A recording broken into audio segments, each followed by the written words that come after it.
And he said when he saw the lights flicker, the plate shattered, and when it shattered, some people say it kind of rose up a little bit.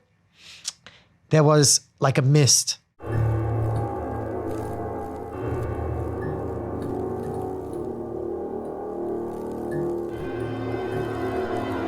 And we are... Not live. Oh, it's me. Oh, no, See? Team saying it. I thought we were saying it at the same time. No lah. It's okay. We are very chill. We are very chill for this Dead Air.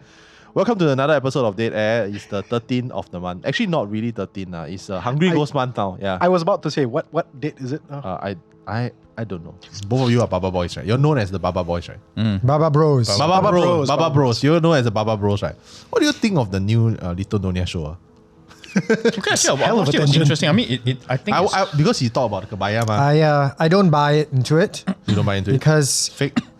A lot of them speak too nicely to each other. Oh, yes. Exactly. Like nicely, like, you know, the tone of voice, so sweet, you know, say things like please and thank you. I don't know if you've ever met like those bibis, nyonyas. There's no please and thank you. It's just shouting at you. They don't talk to you, they talk at you. Yeah. And not just that, Yeah. very profound Malay words they use that cannot appear on the media. The Peranakan martial art is just the sound of their voice. Yes. That's how they get you to do anything and beat you into submission. And the ultimate description that is beyond the word vulgar. Yeah. Okay. And they make it sound so nice. Okay. To be fair, I agree with him because you sent me the recording of you interviewing your mama. I can, through the recording, I can sense the tension, like the mom like scolding team like that. Without scolding. My mom's not even Peranakan. My mom is Cantonese. So you can imagine Cantonese, Peranakan, where I get caught in the center. Oh, yeah. Yes. Become so because both of them are super loud, are very loud cultures and dialect groups, right? The Peranakan women are very strong, very loud. Cantonese women also very strong, very loud. One of these days you meet my sister. This is what best of both worlds. This is what my kids are facing. My wife Cantonese, I Peranakan. I was about to ask, how do you become a radio DJ if your hearing is just affected by all that noise? So the irony is, and I always tell people, right, despite the fact that I'm the only one in the family that gets paid to talk, I actually talk the least in the family. Yeah. If anybody were to come over to a family event or occasion, I'm very quiet. Like, I talk the least out of all of them. Yeah. And to be fair, I've noticed that as well. I don't know whether it's the same for you, but like at this point in time, I'm one of the quietest in my family. In your family yeah. In my family in the group, in the loudest But also good for the podcast right? Yeah, exactly. Yeah. So if you put a mic, I think the mic need to. I mean, this is tech talk Like you need to lower the decibel by minus 30, which is very low. Then it will still probably clip in the family, right? Yeah. He's pointed that out to me several times. Yeah. Not for you. For your family, I meant your family. My family. Yes. Yeah. Let's put it this way. Further tech talk two tech people talking to each other. They are so loud, bro. You can give them condenser mic. No need to switch on phantom power. Yep. They generate their own phantom power. Are you gonna say the phantom power is some ghost shit? I'm not gonna say anything. Because you said some things that I didn't understand. So yeah, cheers to that. No, sorry, I'm stressing the non-technical. So when it comes to condenser mics, okay, because they use so much electricity, you must actually switch on something called phantom power so that they will actually operate. Yeah. But I'm trying to say that some people are so loud that they're so loud you don't even need that extra oomph for the microphone to work. That's definitely Peranakan family. And they have like 20 conversations going on at the same time, but there's only 10 people talking. And it's not paranormal. I mean, that sounds somewhat Eurasian. So at least I can understand. Very similar. Yeah. Can I just say to the camera, we said it off camera, but it's nice to see somebody else get scolded or lectured about the technical side of things. I get it now. It is very entertaining to watch. I never scold you, You never scold. You never scold. Say. That's what Tim says also. He's very polite, but it's a very loaded Wayne. Could you lean back from the mic when you laugh? Okay. It's the I'm not angry at you. I'm just disappointed. he basically emphasized what a Chinese person says about their kid. 80 you can do better. One sentence. You can do create better. generational trauma. Can I just say that's a very specific number? You must be speaking from experience. Yeah. Okay, Yeah. fair You can do better. Yeah. The you can do better applies for a lot of things. Yeah, it's a Chinese thing. Yeah. The Eurasian thing is, you try your best, see what happens. Yeah. So you haven't died yet, right? Okay, we must be doing something right as a family. Okay. We have strayed so far off topic by this Yeah, I point. almost forgot. What was this podcast about? Food, obviously. Food, right? About Absolutely. food and wine, right? Something, no? Yeah, food and wine, clearly. I mean, look at the table. Yeah. Let's just rewind things and go back right to the beginning. So how did RPS start? How did you guys start working together? How did the what bros again was it? The Baba Bros? Baba Bros. I was gonna say Love the the BB name. Bros. Love the name. Yeah. Yes. Oh, thank you. I mean, it didn't actually start as the Baba Bros. It's just that when we first started, we started as part of another podcast. I don't think there's anything wrong with saying it. We started off with Eugene Tay and Supernatural Confessions. And because the three of us would host, we brought our respective roles and our characteristics to the show at the time. And we all happened to be Baba Boys. So we automatically just became the Baba Bros after a while. The show went through some changes and all that. At some point, both E.T. and myself left Supernatural Confessions to focus on other aspects of our lives. But I think when you're into HANTU, you're into HANTU lah. And this for us has always just been, it wasn't a way to make money. This wasn't a job. It was always just a passion. And I think we missed it. And we wanted to get back somewhat, into the horror space. So we agreed to just, let's start our own thing. We will just keep it to an audio podcast. Then we don't have to worry about, visuals, filming, Facebook Live, streamings and things like that. And we could also record and produce at our own convenience. And I think that's how we got back together and we put together Radio Paranormal Singapore. Thanks for sharing. I remember hearing your podcast when it came out just after the pandemic. I think we exited the pandemic. Yeah. I was like, I know these guys. It's like what attracted me was the artwork. The artwork was quite unique. No, All him. You draw. No lah. I went on Fiverr, paid somebody to do it for us. Oh, okay lah. It actually started. It had initially. Yeah. Y'all think I'm very hard to work with, right? But it started with like I it never had say that, horns, it's yourself, and then he was like, "No, it cannot have horns because then it becomes too demonic." And I'm like, "We're doing a horror podcast. It's a HANTU. Oh, yeah, of course there'll be some demonic element." He was like, "No, do it with the horns." And they're gonna write back the guy, pay him different money just to remove the horns from the I mean, I agree with him lah. Why? Why can I have horns? For me, it's more like superstition lah. Because it might enter the clothes ah. So, despite the fact that he has scary teeth, demonic eyes, the one thing you think that would attract Right. a ghost or a demon would be the horns. Yeah. Wait, but That's me lah. That's okay. me. Because that's how traditional demons look like lah. I don't know. For me, What it was your reason? No, for me, it's just that when there's horns or when there's wings, it just looks too demonic for my liking. Oh. Like this one I don't like look it. demonic. This is less demonic. With the horns is something that to me promotes something beyond positive religion. I don't want to offend anyone at this table.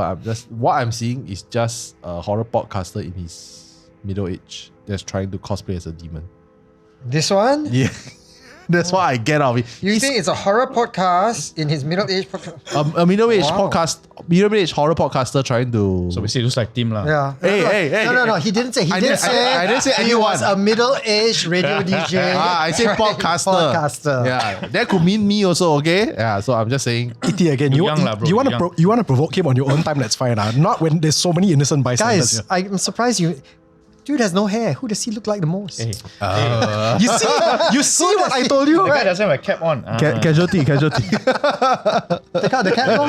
Look exactly at I ET. cannot take off my CSI cap. How much is your CSI cap? Don't know. He bought it for me. How much was it? I want one. It's like, Really? I will get you. No, your own CSI cap. no, because I feel like it's like a brand thing. Like You got to ask him why. yeah. How CSI No, it's like can- like you CSI that shit, right? Like Yeah. when you're trying to debunk. Okay, what's CSI? Yes. CSI stands for Critical Supernatural Investigation. Ah. So it's like sometimes I do that. Like for me, they will just turn to me like I'm the tech guy, right? So so you think it's a ghost or not? Yeah, my stand is not as scientific as yours, but mine because of my background in filmmaking, so I can quite easily debunk videos. a lot. I would say 99.5% is fake. Agree. Yeah, it's Agree. fake. Yeah. Especially now, I mean, versus when Yeah. I first, 20 over years when I was at SPI, right? Yeah. I think those were like film photography. It's a bit Harder more lah. difficult, but still, Can lah. Yeah, still can. Can be done. Can be done. If you know the craft, you know how to do it lah. It's very easy. Yeah. But I like that. I like that image. So when I first heard it, I was like, oh, I remember those guys. Yeah. That's like, I liked it. And I like that you kind of like tease people because we'll be back when we'll be back. Okay, so I love that. It's not intentional. I mean, Yeah. but I think it was important for us to just be honest, lah. Because the fact of the matter is, we do feel like we disappoint our fans. You know, when we cannot give them as much regularity as they want. Yeah. You know, and I think to some degree that was also why we left our last podcast show as well, because we just couldn't commit the amount of time. Yep. For ET and myself, this obviously podcasting, as fun as it is not our full-time jobs. Yep. You know, Yep, we're yep. dads, we have families and all that. So even just trying to scrounge up a little bit of time, plus also, you know, with doing a podcast, you're not doing the podcast by yourself. You also need to depend on somebody else's time as well. So finding a common amount of time to come together, to record. And I think you guys know as well, it's not just once you're done and you put it out. There's hours of editing that goes into it as well before it gets put out on stream. And unfortunately, you know, coming from an audio background in radio, I'm very, very OCD. You know, I'm glad you admitted it, okay? Yeah, I will say it is like every breath and every cough I must cut out.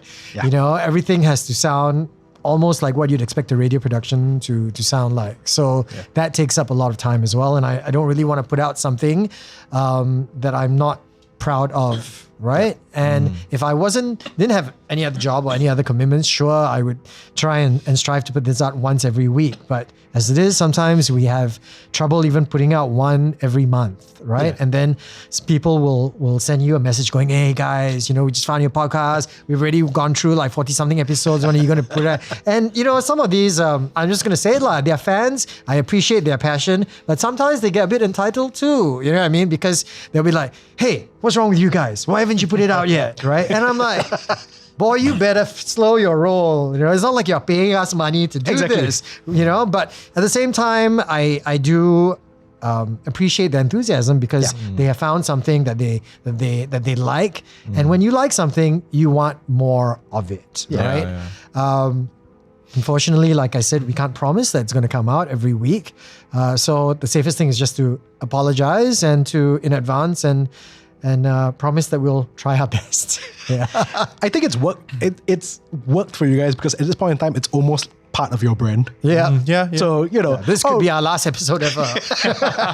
you treasure everything you have. You never know when they're going to come back. Yeah. No, but that's wonderful. It's nice to hear that you guys have that you understand that balance where it doesn't become overwhelming for you. Yeah. And you've kept that passion as well. Yeah. I think speaking for both of us, it's something that's very difficult to balance. Like you love talking about these kind of things, but then if too much of it, and after a while you get just exhausted. Yeah.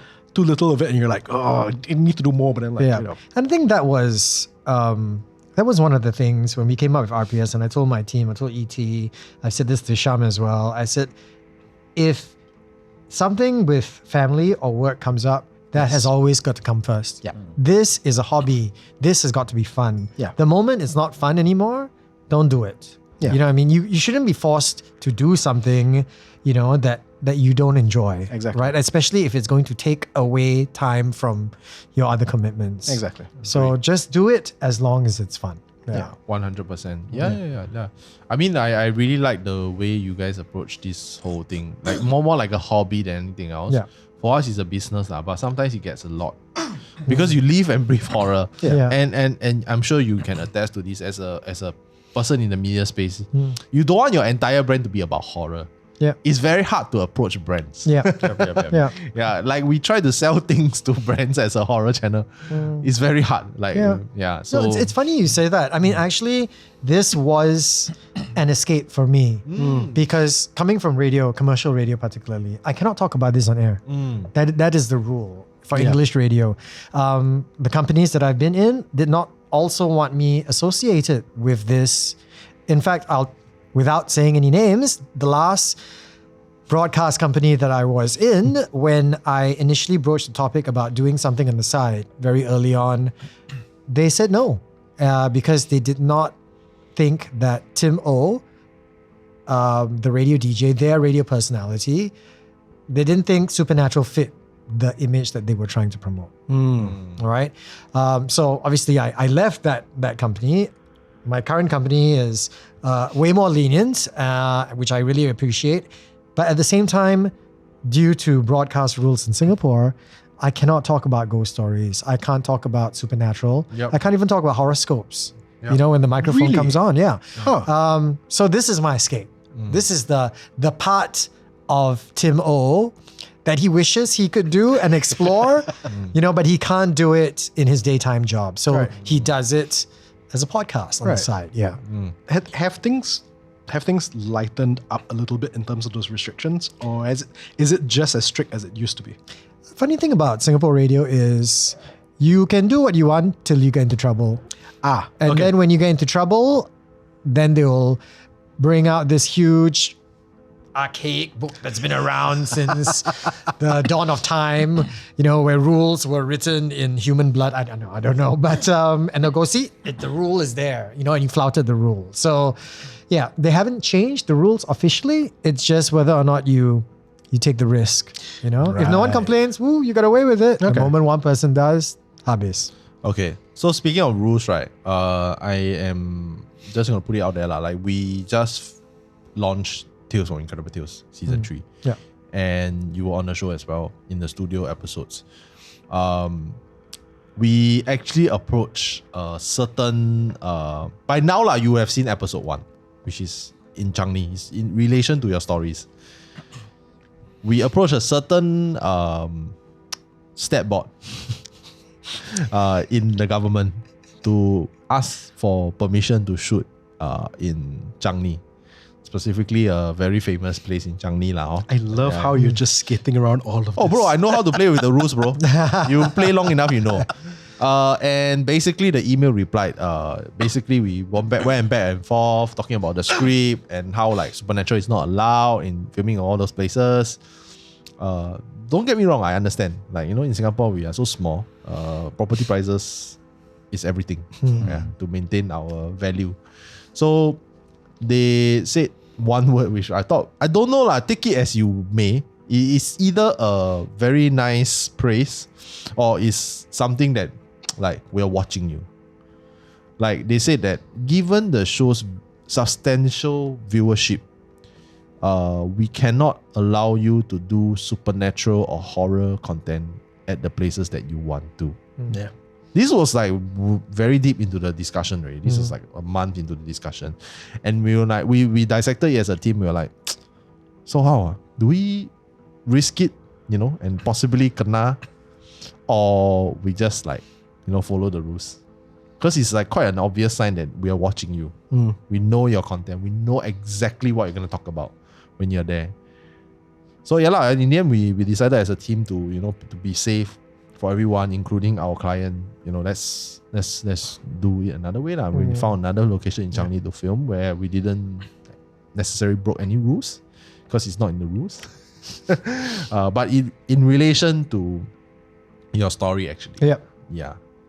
Actually, I mean, I totally feel what you're saying because I've been doing this for 20 over years. So all this while, whenever we want to go somewhere, actually it was not for content. It was really purely for investigation purpose, for me to have more data. Right. But I was never allowed. Where's that place?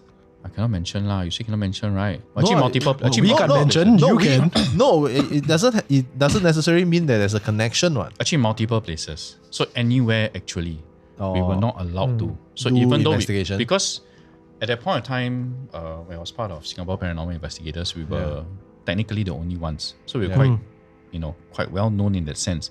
So whenever we approach any bodies, government, private, it was never allowed.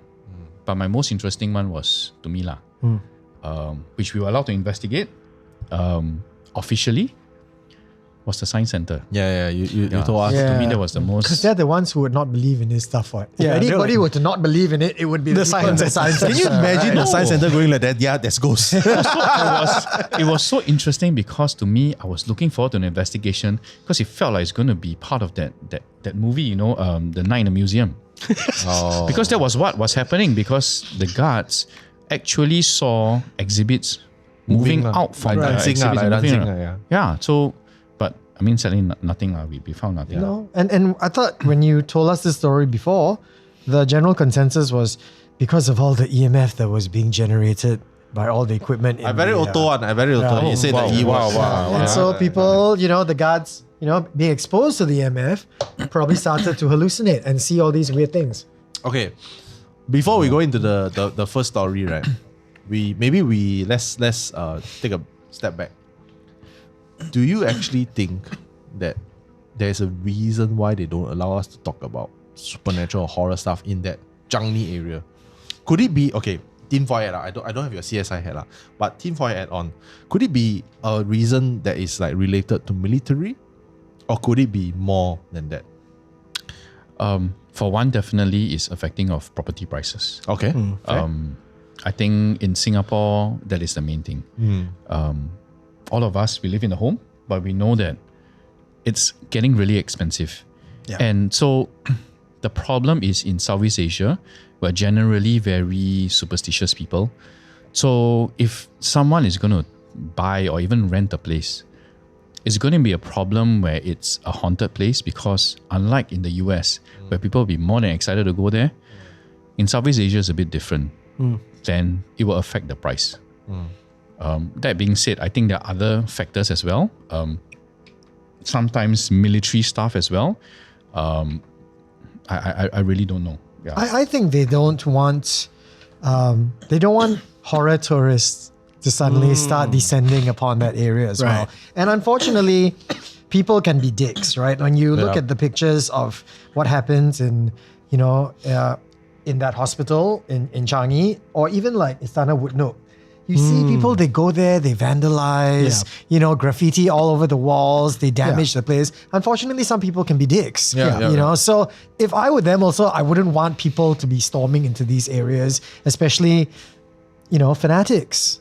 And unfortunately, in this space of supernatural enthusiasts, you get a few nutters. Yep. You know what I mean? I'm not saying that just because you believe in supernatural, you're a nutter, but yeah. So I think they don't want unwanted attention and presence in that area. So it would be a both like property, and maybe there's something, they're okay. So generally, some military installations, they've got things like satellite dishes, so they're very high powered stuff. So places where it's very high powered, generally you have very high levels of you say it of you say it EMF. I'm out of wine. Oh, then how like that? No spirit. You How? got coffee? You got no spirits. No. If I don't drink the wine, ET's gonna scold me. So Okay. So for the EMF. So and the theories, that the three theories of EMF. One is high levels of EMF actually affects your perception, so you may see things which are not there. The other is that EMF actually attracts entities. Right. And the third one is that entities actually generate EMF themselves. So I really don't know, but there are many military installations where there's very high level of electricity, and that's where there could be high levels of EMF fluctuations. Yeah. I mean, what's to stop? If these people who say they want to go and experiment or explore Changi Hospital, then they just wander over into some military camp, right? Yeah, so I don't know, you see, whether they are, there are military secrets and stuff, because they may not be a very visible, like a satellite dish or something, but there may be very high levels of electrical power. It's funny you also mentioned right here in Singapore, unlike in the US, right? In the US, everybody wants to buy haunted place. You guys read about Matt Rife? I wanted to ask ET his perspective on it. Matt Rife, You know who Matt Rife is? You know Matt Rife? No, He's a can't comedian, remember. stand-up comic. Okay. He's a stand-up comic. I also don't know why it happened. I'm I love how you had it prepared. I'm as well. a little bit pissed off that it happened because I'm a horror guy. But Matt Rife is a stand-up comedian. He basically bought the Annabelle house. Okay. The Warren's not the house. Annabelle, Yeah, yeah, not okay, I Annabelle, know the them. Warren's house with Yeah. the occult, Which has a museum downstairs. which is yeah, I like, bro, it's like you are a comedian. Like you're the worst person to be handled. I will say This is a big responsibility. it no? is. But let's put it this way: I never heard of this guy until all this happened. So Oh, well. he's got the attention he wants. Let's see whether he let's see what dies? happens to him. Don't say that choice. Hey, no, the last paranormal investigator to fuck around with Annabelle died. Actually, that was very stupid. Okay, can I just say, right, when I read the news, I'm sorry, I don't want to talk ill about Yeah. but I really feel he should have known better. Yeah. Okay. No, he was playing around. You are a paranormal investigator, right? You know the dangers. On top of that, what's her name? The wife? What Warren? Lorraine. Yes. Lorraine, right? She was your mentor. Okay. So you of all people, you should have known better, Yeah, right? exactly. And even the Warrens themselves said, Annabelle does not leave the house, does not leave the case, right? That's why they have all the blessings over her. You decided to take her out of the case and go on tour with her. How many people could you have, exposed her to now? You've risked everybody over what? Over for what? Yeah. So unfortunately, yeah, when I read about that, I couldn't understand. It blew my mind. Yeah. I just thought it was very unnecessary. I mean, autopsy done. What was the? Heart attack. Yeah. So I mean, I'm not surprised lah. Yeah. It may not be paranormal. Yeah. Yeah. but there were sources that say that he actually was quite healthy. So there are cases of this not ET speaking. This like I heard it from doctors. Okay. So people who are very fit, they do triathlons and they do collapse and pass on. Yeah. Because many people don't realize it's actually genetics. And sometimes you do get inflammation within your Yeah. body and everything. You may have high cholesterol, you don't even know. Yeah. And that's how heart attacks happen sometimes. It doesn't mean that only those unhealthy people get heart attack. You get fit Yeah. people getting heart attacks. There was a famous marathon runner. I can't remember which one it was. For some reason, Terry Fox is the one that comes to mind, but I don't think that's him. No. Who used to run marathons, died of a heart attack as well. Yeah. So I mean, I get that as well, but also at the same time, I mean, we always say, look, whether or not you believe in the supernatural, Yeah. a certain level of respect. No, I'm glad you brought up that word because look, even if you do not respect the paranormal, even if you didn't respect Annabelle, Yeah, if you had any respect for your mentor exactly. and this is not what you wanted, why would you go ahead and do it after she'd passed on? Agree, Exactly. 100%. Yeah. Yeah. So yeah, lor. So that whole idea of like you already know that there's something out there, but you still go and try your luck and try to play with it, right? Then sometimes it bites you in the butt. Which is why I want to link it back to actually one of our favorite stories from RPS, which is your Fair Point chalet story. I must say, your mom actually is quite a good storyteller. Oh yeah, she's fantastic. She's a teacher, lah. Yeah. Can feel the say, like she's trying to give a lecture. Yeah. Yeah. It's like, and then. So maybe team, you can share with us the TLDR of the story lah. Bro, you can please play the thing if you want. That's why I put the It's thing down better there. when the sauce comes from the sauce. Yes. Oh, okay. So I was very young at the time. Back in the day, we so old before the internet. On weekends, school holidays, what would we do as a family? We would go to a bungalow or book a chalet, right? This is back in the 80s. And so my cousins and I, we were all very young. Our parents, they all went. We would spend the day at the beach. At night, the kids would go upstairs and sleep. Parents would stay downstairs. And I think they would play cards and they would play gin rummy. So that one particular night, the kids had been sent up to sleep already. I, for the longest time, thought I actually saw it happen, but I don't know. I was too young. Because I vaguely remember sneaking out, sitting by the banister and watching down, right? But once again, it was such a long time ago. Plenty of what I know about it could just have been told to me by my parents. and by my uncles and my aunts. And that's why I had to interview my mom about this, because I wanted to get her first-hand account. My mom has a very bad habit of challenging spirits or challenging her belief in spirits, because what I'm about to tell you, whatever she did, was not the first time she did it. She had done that when she was a student as well in school, and something happened. You would think she learned her lesson. But then years later, as an adult, she did the same thing. What exactly she did was, while they were downstairs, the adults were downstairs and they were playing cards. And I think they were playing Jin Rami. And what they would do is there would be a plate in the center of the table. And with Jin Rami, take a card, throw your card down. Yeah. And I think they were using the dish, this corral plate, as where they would toss the cards. And somehow the conversation turned towards the supernatural, because Changi, right? Exactly. And at some point, once again, I don't know why she's so bodo, would say something like this, but said, "Ayah, I don't believe in ghosts." And the moment she said that, the plate where the cards were on shattered, right? That's what I remembered. My mom then went to speak to my uncle and all that, who saw it from a different perspective. He was sitting somewhere else. Not only did he see the plate shattered, he also saw the lights flicker at the same time. Yeah. Okay, it's not like one happened and then 5 minutes later something else happened. And he said when he saw the lights flicker, the plate shattered, and when it shattered, some people say it kind of rose up a little bit. There was like a mist, which I think the first time I let E.T. hear this story, he described the mist as ectoplasm, right?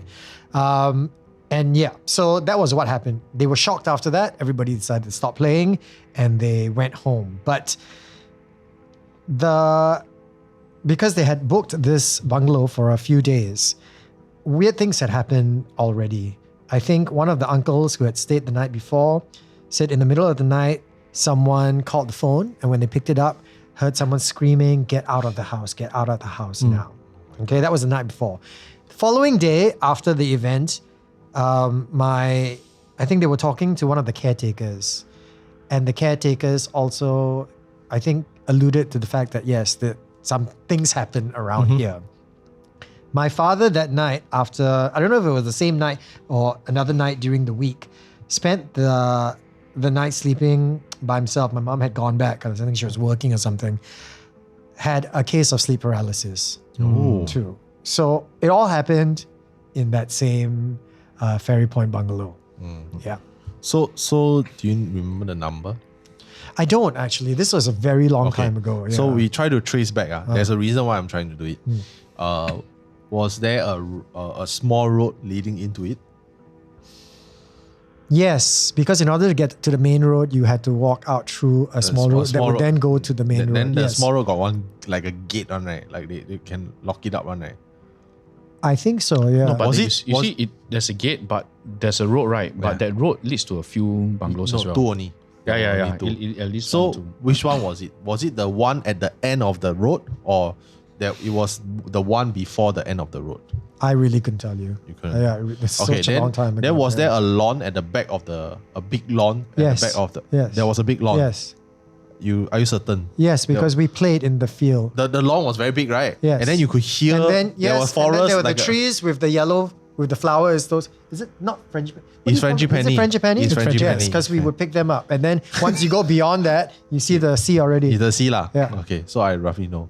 So this happened what? In the 80s? 90s? I would say late 80s. Late 80s. Yeah. Because the place was built in the 1920s. Yeah. And it was built by the British. And it was originally what? It was the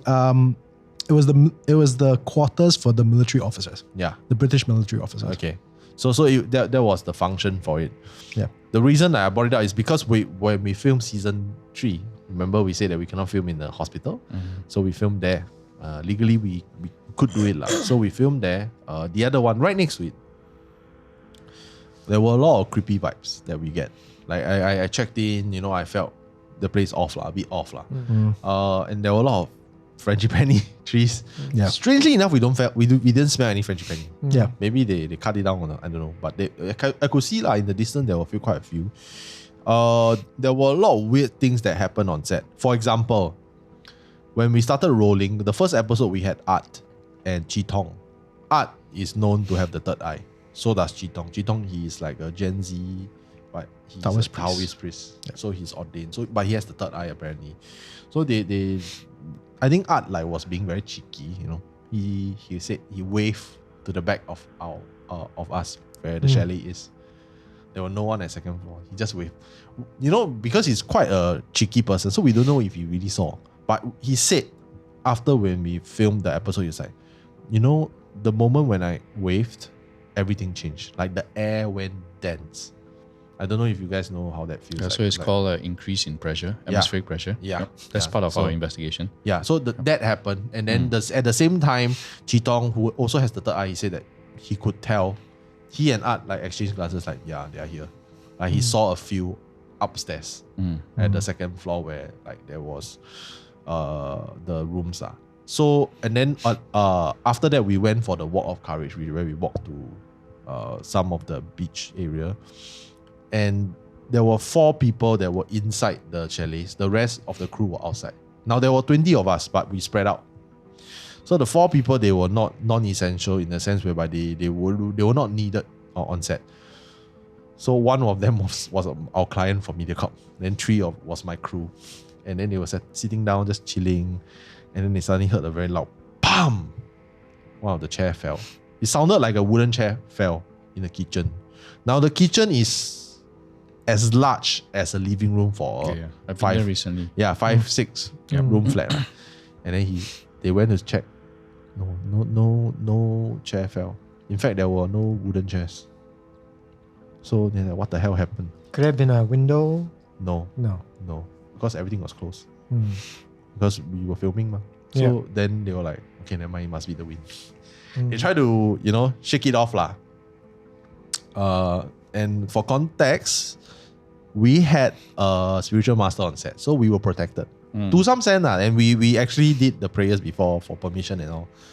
But even then, there were a lot of this kind of small little things. We chalked it up to maybe because, Art waved. Went to wave. And that's why they always say you should never acknowledge, right? Yeah. Because the moment they think they can see you, it's like, I know you know, I know you know, I know you know. Exactly. It's like, so now that I know you know, yeah. And because this was my first time there. Actually, it was most of our first time there. We've never been there before. So I know of the history and I know that it's Changi, but I didn't know that it would be so, I guess, intense. Do you think it applies to all the chalets? I think Because so. I mean, ours was not the same one. Mine, the one that you were It's talking just about, right next to it. Yeah, but do you think they're all equally? Yes. Do you think they're all I think equal? okay. I think the 2, because they are side by side, they're in the same area, Right. So they share the same, I guess, spirits. Residents. Okay. Yeah, and of course they are built by the same people. So it could be that, but also at the same time, right? When we were there filming, there was another group of people that were in that chalet that you stayed in. Are you sure? Yes, because Just because you heard people, No, doesn't no, mean no. there were people there. 3 o'clock in the afternoon when we were passing by. So we made sure during the day. we passed by and they were quite loud because they were one of those car owner kind of event. So they were quite loud with their cars. Yeah. So a bit obnoxious. Then I saw one of them when I was walking in, they were holding luggage. So when they're holding, they're going to stay for days, right? Yeah. Guess what happened? After 11, they all left. So you wonder what happened. Yeah. What made them, they were at least 30 of them. Yeah. Because they got so many people to the point whereby they wanted to park in our lots. We said no, because we have our own team that were coming in. So you have to park your own lot. There was at least 10, 15 cars. Yeah. So a lot of people. So in my mind, I was like, why they leave? Why? So creepy, man. Why they leave? Then we only left at 2 a.m. And we could check out anytime. Yeah. We checked out, then the guy came, he cycled. This possibly foreign worker came in, then he just check, very fast, very haphazard. Check. Okay, can give me the key, then he's out. Yeah. So I felt that the air there was very intense. Yeah. Yeah. Okay, so maybe I can share a bit of my experience. I Yeah. do experience over there. Okay, so let me share the few stories, my few experiences, and then maybe I can break down the reasons for certain things that happen in both your experiences. So firstly was many years ago. I would say probably more than 20 years ago. So my sister, then she was a teacher, so she had a chalet there to celebrate her birthday. So we got a bunch of my primary school classmates. We went over there to stay. It was eerie because firstly, when the wind blows, because it's near the sea, right? Yeah. There's obviously sea breeze. Yeah. Yep. So it makes the branches move with the lights and everything. The shadows can be very intimidating. Yep. And the branches do knock onto the windows, yeah. or on part of the chalets because it's 2 stories high, right? That can sound like certain things that you hear. But what was intriguing was, I think 2-3 of us that actually showered, there was knocking on the door, but none of us was outside. And the knocking, you see, knocking versus branch hitting, it's a different sound. Yeah. Because your knuckles make a different sound versus something that's banging. It's a bit different.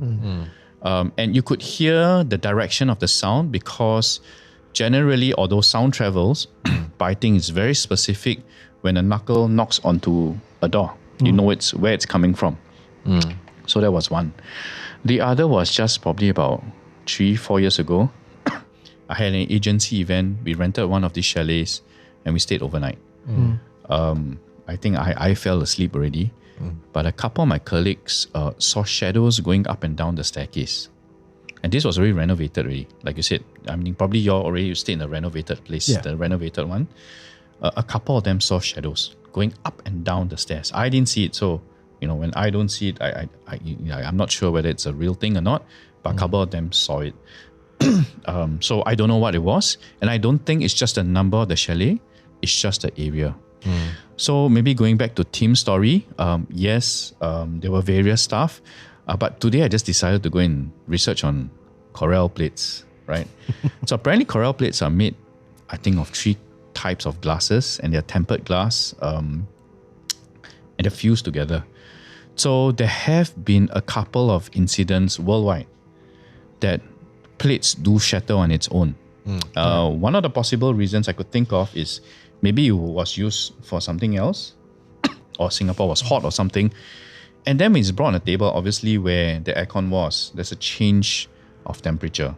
Oh, I don't think there was aircon that time. Okay, so I'm not sure, no aircon, but basically, there were incidences happening in the world where Yeah. the plates just shattered inside the cupboard. So apparently, that when there's very small chips, that's the characteristic of how tempered glass shatters. It doesn't have a crack; it Explodes. explodes, and that could cause that smoke-like thing that looks like ectoplasm. I really don't know, but I'm just saying that this not from me, but what I read up in online. That's one. The other is the sound that you heard. It could be possible branches hitting the side of the, sometimes because very, very strong wind, branches, or at least trees do sway. Yeah. It can cause like sounds that it sounded like something fell, maybe, because no one was probably in the kitchen. So the direction couldn't really be heard versus you're in the toilet and it was a clear knocking on the door. The other, they're all within a vicinity of a very large satellite dish. So high levels of EMF, sometimes it may affect how you perceive things, but at the same time, on the paranormal side, maybe it does attract things that we can't explain.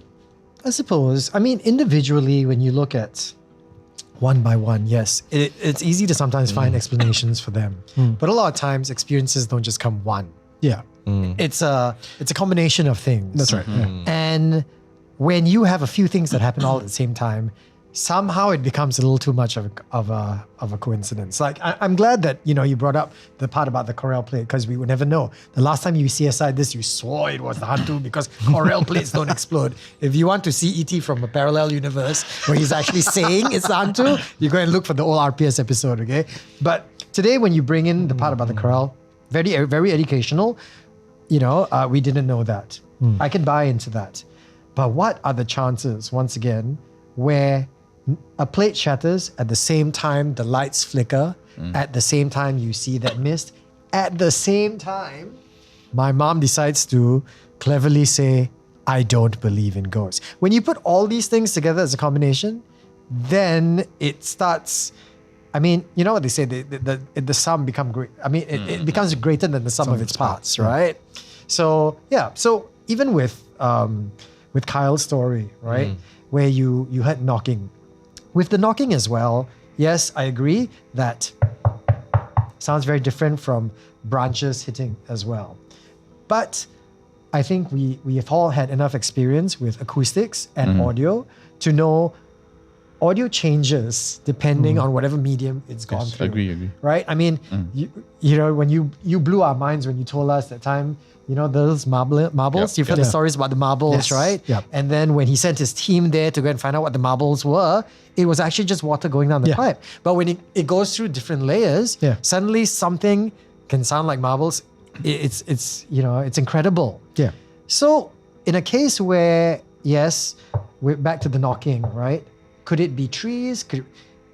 It's also difficult to tell because you also don't know how warped or altered the sound may have gotten, you know, from the source to the point where it reached your ears, right? So if you heard knocking, okay, I'm not saying that you didn't hear knocking, but it could have started as something else. By the time it reached you, it was knocking. Yeah. It sounded like knocking. Or with the dropping of the chairs, okay? How far away were you? Was this just next door? Was there anything in between you? Could it have been something else that, you know, morphed, you know, by the time it reached you and sounded like a chair dropping? Yeah. I didn't experience that. Yeah. It was experienced by the team, all four of them. When they told me they were quite freaked out lah. And these are not horror people. Yeah. They're like your everyday people. That's why they're freaked out, man. Yeah. And they went to investigate. That's the weird thing. They went to investigate. I was like, why you going to check? Just don't care about Bodo lah. But they said, there was no high chairs. I was like, it sounded like a high chair. And to be fair, that chalet didn't have any trees near the windows. It was very clean. So like all the tall trees were outside in the perimeters. So it's just one bungalow on its own without any trees. So it couldn't be a tree, ma.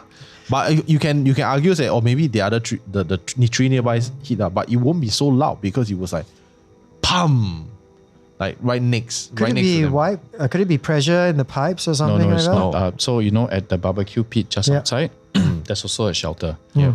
So I don't know if they went to check whether any branches dropped on that shelter. They were right beside the barbecue pit. Oh, so nothing dropped out there. Yeah. So they were seated here, the barbecue pit here, the kitchen is this side. Yeah, the barbecue is just outside the kitchen. Yeah. So even things with the shadows, right? I mean, we have also covered stories where people see shadows and all that, and E.T. hates it, right? Because I remember everything that he says. So the next time he challenges it, I'll go, but last time you said this, right? You know? So when you say, got shadows, but you've also said that shadows could be a result of headlights being reflected off different surfaces as well. Fair. Right? Yeah. So, I mean, unfortunately, and this is also why I try to give more credence to whenever somebody tells me that's what they saw. From an outsider's perspective, yes, it could be all these different things. But, you know, to the person who actually experienced it, if you've been in that situation before, you know they were going to say, I know what I heard. Yeah. You know, I can tell the difference between a headlight bouncing off and, you know, a shadow of somebody walking, right? So while it's not easy, and I'll never say that what E.T. does when he debunks is an easy thing to do. The amount of research that goes into it is very hard. It's hard work. I think to the person who's actually experienced it, I can also imagine how frustrating it is for them as well, you know, because once again, having been in that situation, you know what you saw. Yeah. You know what you heard. Yeah. Right? Exactly. Yeah. Can I just say, I love, this is probably one of the best things about RPS is the dynamic between the two of you. And it's interesting because I don't think there's a clear line of, Tim's the believer and E.T.'s the non-believer. Yeah. It's a little bit of both, just to varying degrees for the both of you. I was kind of curious as well, and I'm not asking you all to psychoanalyze yourselves or anything, but you said your mom's a non-believer, or she was a non-believer. Yes, I think before. she was proven to be a believer. Yeah. She's since changed her mind. Yeah. How do you think you guys over time have come to be at the point where you are, where you're a bit more of a skeptic and you're arguably a bit more of a believer? I think the way I approach RPS, I want to say empathy. Because I think there is a certain element of empathy when you talk to people about paranormal encounters, because they're very personal. Yeah. You know what I mean? Yes. It takes a lot for somebody to be vulnerable enough to tell you about what, because there is, I mean, maybe even more so now than they used to be. It's certain taboo. Yeah. You know, when you tell somebody, oh, I saw HANTU, right? You kind of know an average person and go, are you crazy? Yeah. You know, but this person was willing to open themselves up, to be vulnerable enough and tell you that what they saw, right? I may not believe it, but I'm empathetic enough to feel, I totally agree that you believe that you saw it, right? And at one point when we first started doing these podcasts, I felt really bad because ET did such a great job debunking it. Yeah. You know, and I never told you this. I would actually apologize to the people we interviewed in advance, right? Or when they would hear it, I would go, I hope you don't take offense. When we're just trying to come up with other plausible explanations. We're not trying to belittle your experience or try to tell you or just brush it off as something else. Yeah. Because we know it's very personal to you. Yes. You took that trouble to reach out to us. I don't want you to feel like you regret coming to the table with this. Yeah. Fortunately, most of them, 99.9% of them were fine. You know, and they said, no, we totally appreciate what ET tells us, but at the end of the day, they know what they saw. Yeah. They know what it is, they know what it's not. And Yeah. if they don't know, then maybe they will definitely listen, but they're free to come to their own opinions. ET knows this as well. You know, I would never tell ET, you know, cut down on your debunking because you're because that's what he does. That's what he brings to the table. I should let him be him. Yeah. At the end of the day, he also knows that while he can feel strongly about an opinion, about a case, it doesn't mean just because he believes in it, that's what the audience is going to believe as well. And I think it is important that we give our listeners, you know, enough of the benefit that they can still make up their own minds depending on whatever it is that we tell them. Yeah. Yeah, I agree. That's very fair. I just want to jump back on the idea of like Changi being haunted. Like, do you think it's haunted? You, specifically you, the EMF guy. See, start again. I was just going to drink my wine, I swear. Okay, let me pour the wine first so we can EMF the thing. Oh, okay, I guess you can't say it anymore. that's all the EMF we have. It's okay, I have beer. Okay, cheers. Cheers. Okay, so many times a lot of people ask me, where's the most haunted place in Singapore? I will always say, Old My Changi. house. Because it's filled with spirits. You know how big my wine fridge is? Nice. But honestly, I always say Old Changi Hospital. So I've been there a couple of times in the past. Quite a number of stories. So one interest, maybe I can share the story, please. and then you guys can CSI. Tim can CSI the thing, or you guys can CSI the thing. So in the past, when I was doing merchandise for SPI, so we were printing T-shirts. So I spoke with this guy, this printer. He said, hey, what does this stand for? And I said what we were doing. He said, wow, I got to share this story with you. And like you said, he was at his most vulnerable because when I heard the story, I felt so sad for him. So he said many years ago, his I can't remember married or not, but I think married, yeah. His wife and his in-laws, they were having their lunch at Changi village. So after they were like, hey, where should we go and jalan-jalan? He like, hey, actually, Old Changi Hospital just opposite, let's go and just check it out. Because in the past, there were no barriers and stuff. People do walk in. So they went in there. They just decided to just do a normal walk. So you know that place has been dilapidated for so long. Yep. Okay, if you've been on tours there, you've been inside, you know there's a lift shaft. As you enter for the Changi village side, you walk into the main courtyard, the lift is just by the staircase. He said when you walk there, right, the lift was working like a normal lift. Everywhere else was dilapidated. So imagine like those movies, right? That everywhere else is dilapidated, but only the lift was working. They went there, the lift shaft was working. It had lights. It looked very modern versus everywhere else. The lift was going up and down. And then when they reached there, I tell you now, the hair at the back of my neck also stand. He pressed the lift. It actually worked. The door opened. They got so freaked out. They ran out of it. But there should not be any electricity running into the building. Shouldn't even look like a normal lift because I've seen it so many years. It looks like a thorough lift lah. What year was this? Did he tell you what year that they went in? Okay, so I did this in probably 2000, 2001, maybe 2001, 2002. So he said a few years ago, so it was just before the 2000s or 2000, around that time, which it's already dilapidated. Then he told me the next day his father-in-law fell sick. Oof. 2 weeks later, the father-in-law passed on. He's a healthy guy, doesn't have any pre-existing condition. And to this day, that was when he told me, the family still blames him on the father-in-law's death because he suggested going to that place. There's just one story. The other times I noticed whenever I led tours there, Inside. Yeah. So larger tours, when it's about 40 packs, no issues. So when I do it on less than 5 packs, usually 2-3 packs, that's where things happen. And it's a common occurrence. So there was once, we started off, so it started at Old Commando Barracks. Okay, so Old Commando, now currently... Raintree. It is not Raintree, it is the other one. So Raintree is the one that closed already. You go Raintree, then on the right side right side of Raintree You talking about Hendon Camp? Next to Hendon Camp. I can't remember what's the hotel now, but it's still functioning. Raintree closed. Oh, right. So the other one. The hotel that is... It's still functioning if I'm not wrong. that one, the roads, that one. Yeah, so you go up the slope, Old Commando Barracks It's before, was there. before Ferry Point. Yes.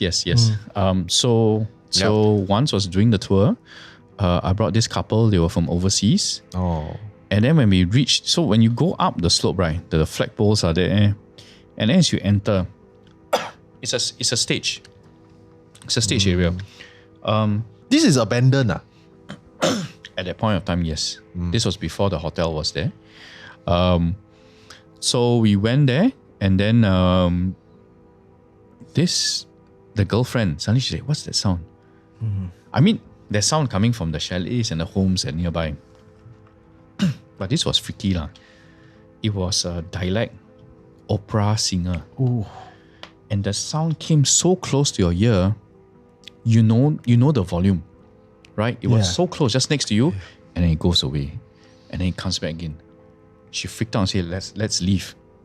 So we left lah. Being the professional guy that I am, I felt that everyone was in danger. Actually, I was scared lah. So we just left the place. And then we continued with OCH. Oh.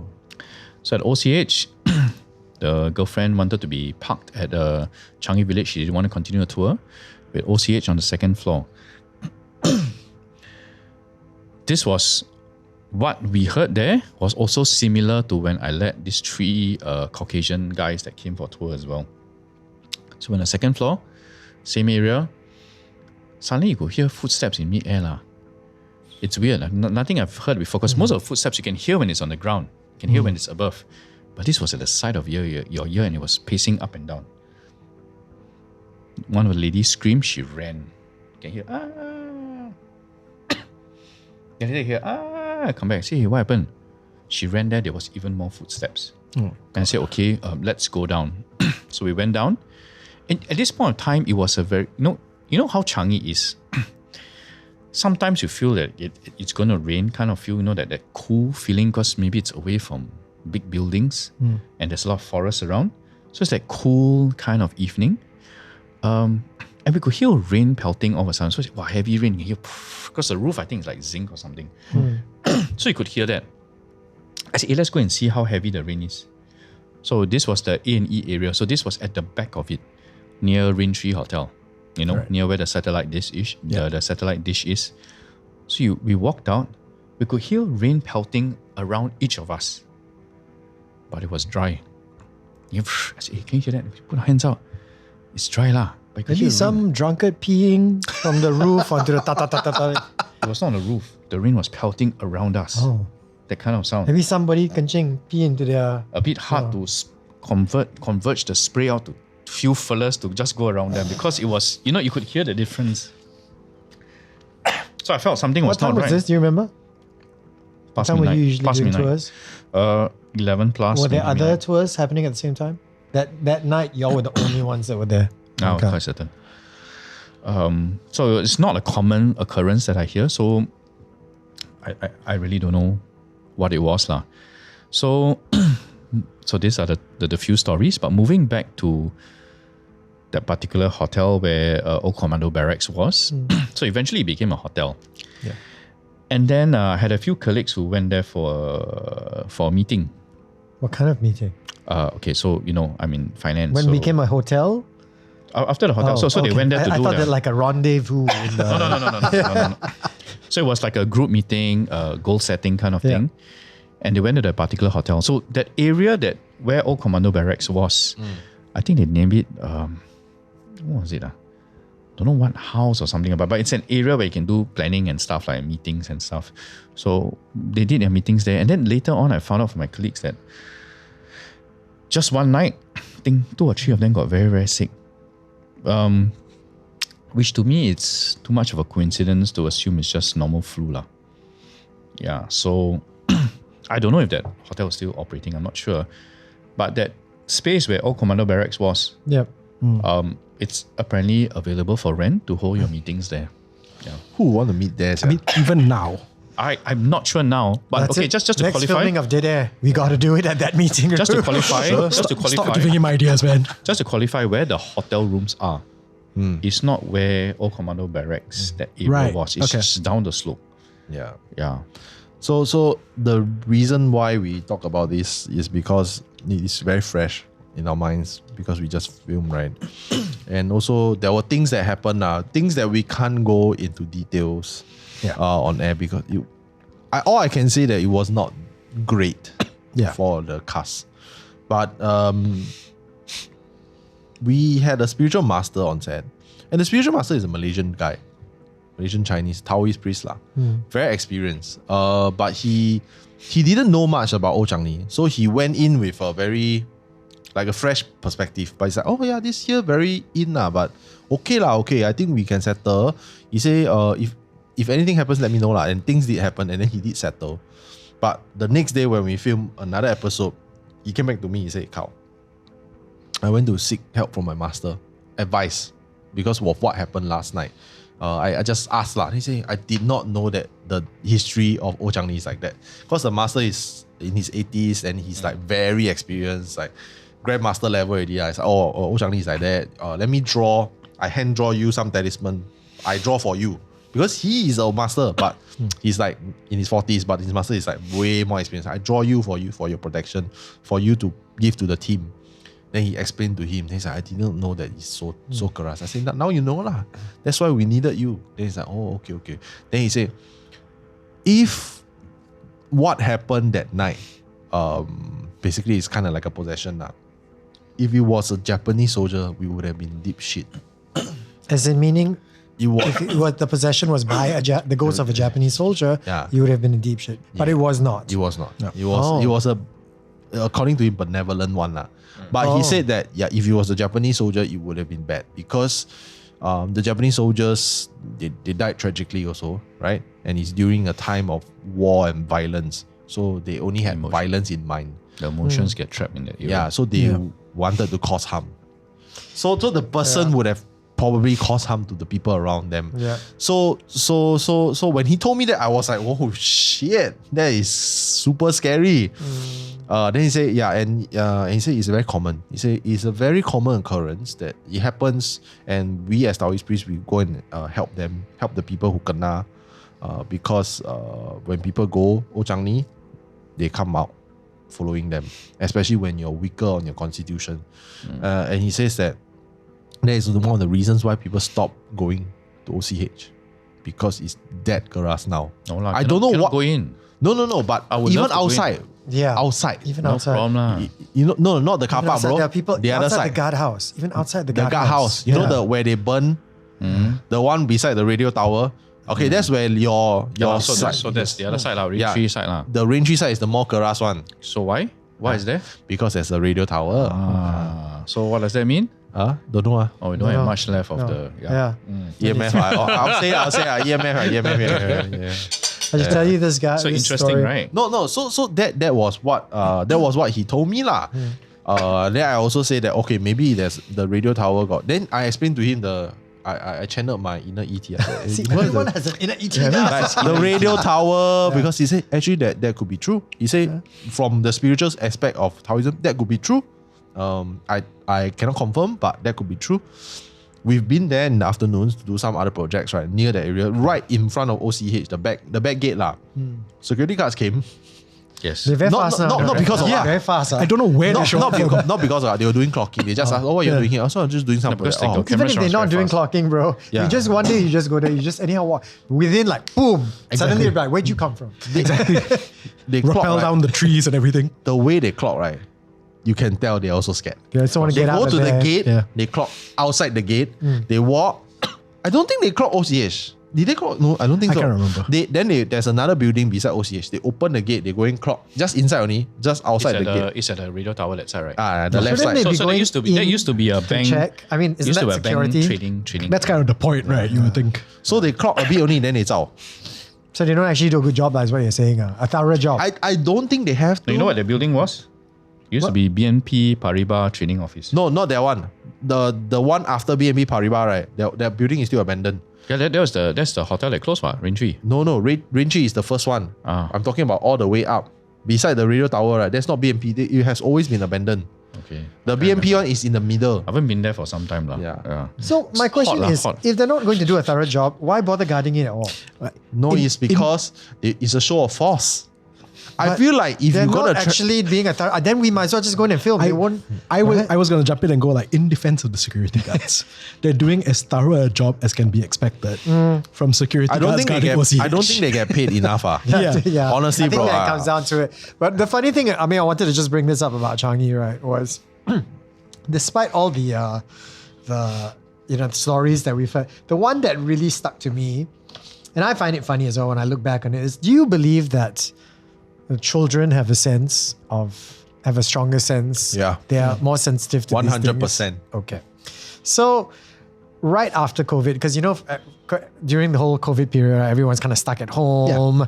Yeah. This was also during a time where a lot of places in Changi were turned into like vaccination centers Yeah, or that's right, hostels for the people who were sick to go in. Yeah. What was the name for it? Was it Quarantine. quarantine? Yes, quarantine zone. Oh, the right? hotel, right? The Changi hotel that they use. It wasn't that they used chalets as well. Wow, bastards, yeah. Bastards. So I decided, we've been cooped up at home for too long. We're going to go for a drive, right? So my wife was like, where shall we go for a drive? Let's go to Changi, right? So I brought my son. And at the time he was, how old was he? I would say he was about 4 years old. Yeah, about 4 years old. And 3, my 4, son I think. loves to drive. Not he doesn't drive. He loves to be in the car, right? So he's always smiling. It doesn't matter where you bring him. He's always happy. Turn back, Charlie, you okay? Right. So when we drove into Changi and all that, right? And I'm talking to my wife, like, oh, they use this, turn this to quarantine zone. Then at one point, right? Once again, remember, my son loves being in the car. He loves driving. I turn around, right? And I go, Charlie, you okay? And he looks at me. He goes, that was the first and only time he has ever told me he did not feel comfortable or he did not like You being sure it was not your driving? No, Was it at night? it was in the evening. Dusk lah. Do you remember where exactly it was when Yeah. he... No, think Changi. outside right? Hendon. I Not bad. would, if I had to guess, The golf we course had there. turned out of Nevertheron Road Oh because I my wanted to God. show his mother the Ferry Point Yeah lah. chalet. Yeah, that we- the junction where and the then golf after course the- is. yeah. I would think. I don't know why. But the just thing was there. to see him just go. What? So we asked him again. I was like, "You're not okay? Want to go?" Why? Did he say? No. Why? No, you never asked him. On one, I didn't really want to know what he was going to say. And two, also, he couldn't speak all that well at that time as well. But he was he crying or was he like... No, he just looked very stressed. Yeah. Yes.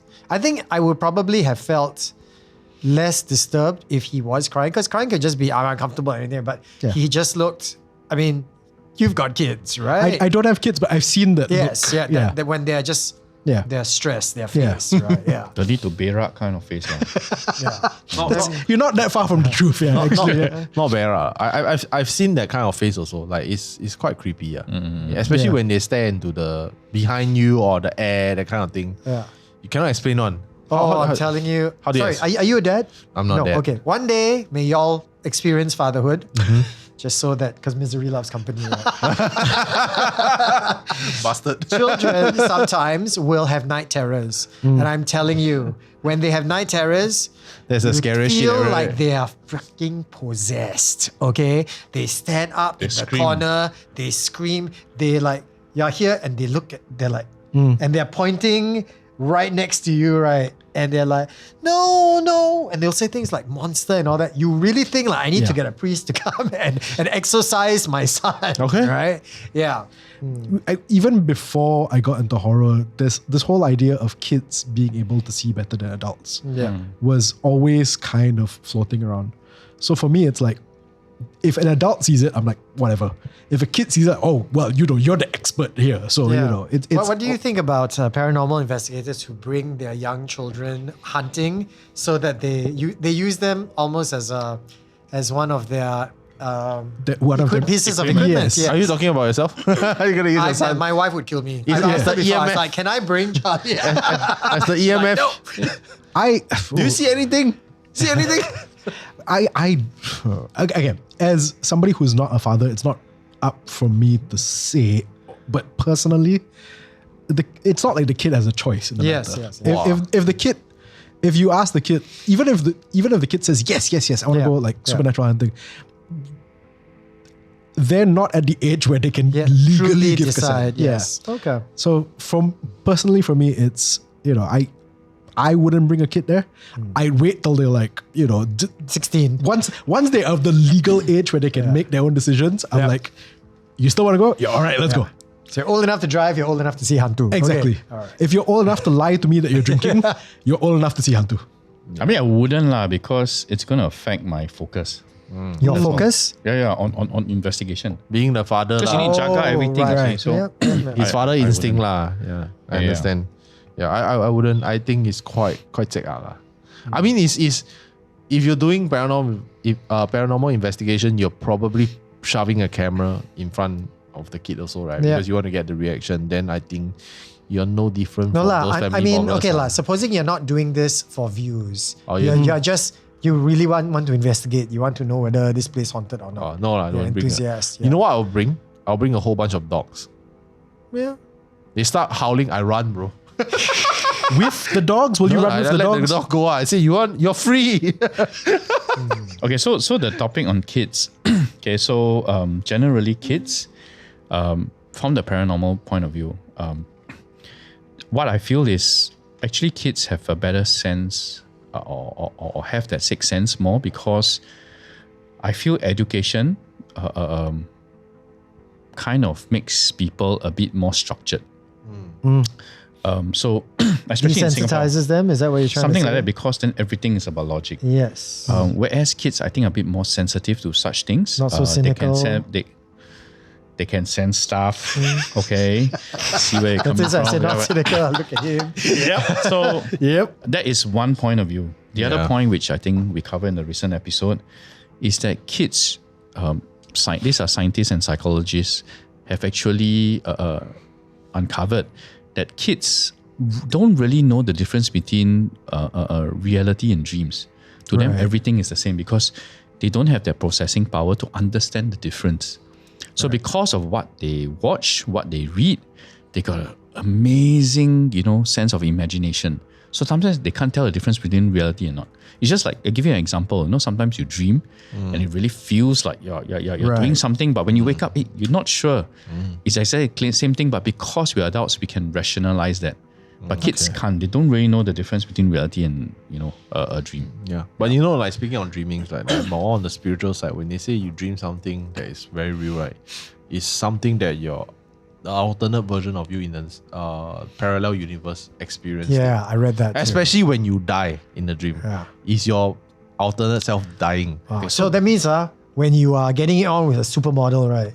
In your dream, right? That means there's actually you somewhere, and then you wake up and you're like, Bro, don't forget, it might be a Miss P, yeah. Oh yeah. what? Oh, Yeah. It might be Unless Pontianak. it's a specific supermodel, because I did have that one dream with Angelina Jolie. So there you go. Wow, wait. Honestly, you wake up and you need to root for your fellow self somewhere in some universe somewhere. It's like, what's up, bro? Good for you, man. Good What's for up, you, bro? Represent, yo. Okay, one more thing from the medical world, because that time, when my dad was still alive, he had some issues medically. One interesting thing which I found, the doctor asked him, "Do you dream about falling down?" So apparently in the medical world, the scientific world, if you do have constant dreams of falling down, it can mean that you have a heart condition. Wow. Really? Yeah, that your heart is probably not beating as what a normal person should be. Because I was surprised that the cardiologist asked him, and my father said yes. And so then they strapped him up with that this like ECG monitor he needs to carry for like a week to detect whether he got irregular heartbeats. So that was interesting that a doctor actually asked this. Did they say why specifically dreams of falling down? At that point of time, I was a bit worried about my dad. I didn't have that that investigator. Yeah. Yes, I think we've all read about that other reason, right? They say that the whole human feeling of falling asleep is something that goes back to when we descended from apes. Yeah. And apes had to quickly wake up in Yeah, case they fell off exactly. a tree or something like that. Yeah. Oh really? Yeah. Yeah. So the falling down sensation. It's almost your body just being extra cautious because you're so concerned. Like when you said when we first I guess when humans first started developing tribes and everything, there was that fear that predators were going to come after them. So they were constantly like on a hair trigger in terms of consciousness. And it's also related to sleep paralysis as well. By that same theory, that like sometimes when your body shuts down and you're asleep, right? Or rather you're not quite asleep yet, and then you have no control over your limbs. Once again, it's so that you wouldn't fall out of a tree if you were a monkey sleeping. So you're asleep, your body locks up, so you're still hugging onto the tree and you don't fall to your death. There's a few school of thoughts for sleep paralysis. Some is like soul misaligned. That's his favorite one. Some is like you super. Don't say favorite, it was researched. Some is like you super tired. Yeah, usually it happens. Yeah, so it's usually when you're super tired. Yeah. Like if you realize right that a lot of the sleep paralysis stories come from army. Yes. Yeah, because your physical body you're is damn tired. Yeah. You're like like you just spent. I heard, and again, I have no research to back this up, but I heard that apparently when you do go through sleep paralysis, you're more inclined to hallucinations. No, it's not that. It's because when your soul misaligns to your body, you're not on this terrestrial world. You're in the astral plane. Okay. So it's a different dimension in a way. So you will see shadows, you will hear a low humming noise, and that's generally what was being said when you're in the sleep paralysis. I can tell that this is your favorite theory. No. I got multiple theories of various stuff. Like the number of times I heard. In fact, can you imagine? We should do a shot every time you hear soul misaligned, low humming noise. We need to be somewhat sober for the show. I want to tap into your brain, E.T. Why do you think there's a lot of temples in Old Tampines Road? Wow. Okay, to be honest, I'm not sure. But it's very interesting. But many times I've been there mainly to makan. There's this nice restaurant there. Yes, yeah. The Bak Kut Teh Actually, this fried garlic pork damn power. This look like Malaysian. The Zi Cha one. Look like a That's the Malaysian. Bak Kut Teh place. Yeah. Only one place left. Good year, what? good year. But So- isn't it because there are so many casket places there as well? Before the cascade places were before not there. cascade. Oh, the temples were already there long before. 7 temples. I have no idea why, but I guess that around that area, land prices won't be as high. And I think in Singapore, religious places are designated places. So there's only some areas they can build religious places. So I think it is at the end of residential and somewhere in between those factories. I think that's the only reason why they're there. A lot of people say it's it's very eerie and everything. I mean, in the past, before it's opened up like how it is now, Yeah. it definitely feels eerie because it's very quiet, right? Now not scary already now.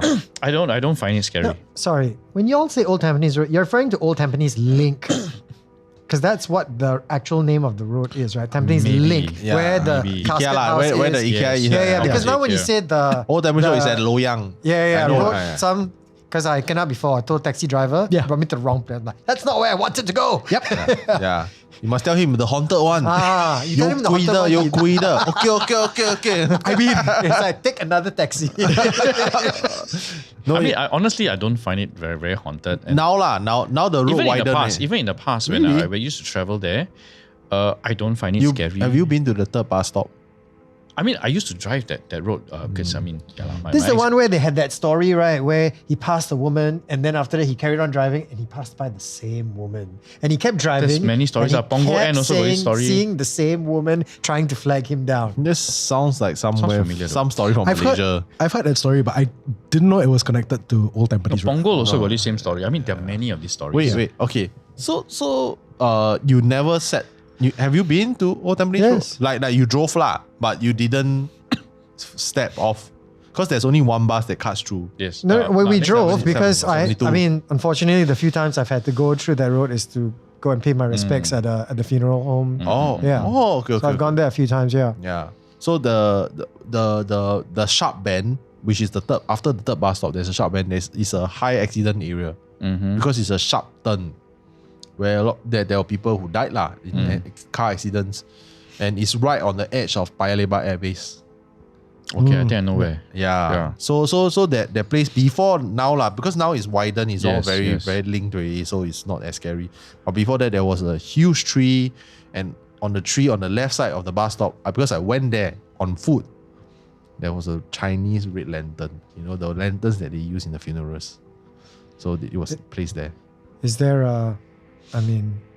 maybe to reason? deter or make peace with the spirit. is that what Chinese lanterns are used for? I'm not familiar. Yes. Okay. For to pay respect to the deceased, or at least you hang outside the funeral. It's very old school. It's like ancient Chinese. You hang to show that that someone died here. You know, the funeral home is here. So I think it's possibly to appease the spirit that's living in the tree or on the bus stop. Sorry, not meant to be a joke, but I thought red lanterns also signify another trade, the oldest trade Yeah. in the world. Oh, They put them outside brothels, right? Yeah, I was about to ask that. Does it Different have a lantern. sole purpose? different lantern. Okay. Because Right. the one that I won't say is red lah. It's like brown, like it's translucent with the red letters. Okay, so the reason why I asked that because there are situations where the foreign workers pay visit to the oldest trade in the world at some of these grasslands. So I was just wondering whether it could be mixed. Grasslands? I mean, like this kind of like trees and bro, bushes. if you area. really go there, bro, I think it's not human. I just ah. wondering lah, just wondering. It's lah. not human. Yeah, That just one is wondering. like rubber. But okay. Behind the bus stop is basically the boundary gate. yes, to all the the metals airbase. to airbase. You cannot get in really. But we also heard from people that we know that Paya Lebar Airbase still has some remnants of the old Tampines kampong that was there. Yeah. And that kampong is supposedly very haunted. Wow.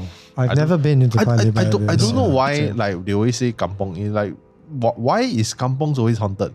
because Why can't kampong just be kampongs? because in the past, kampong was not as brightly lit as our homes nowadays. So people tend to be scared of certain things. And it's always where you don't have enough lighting.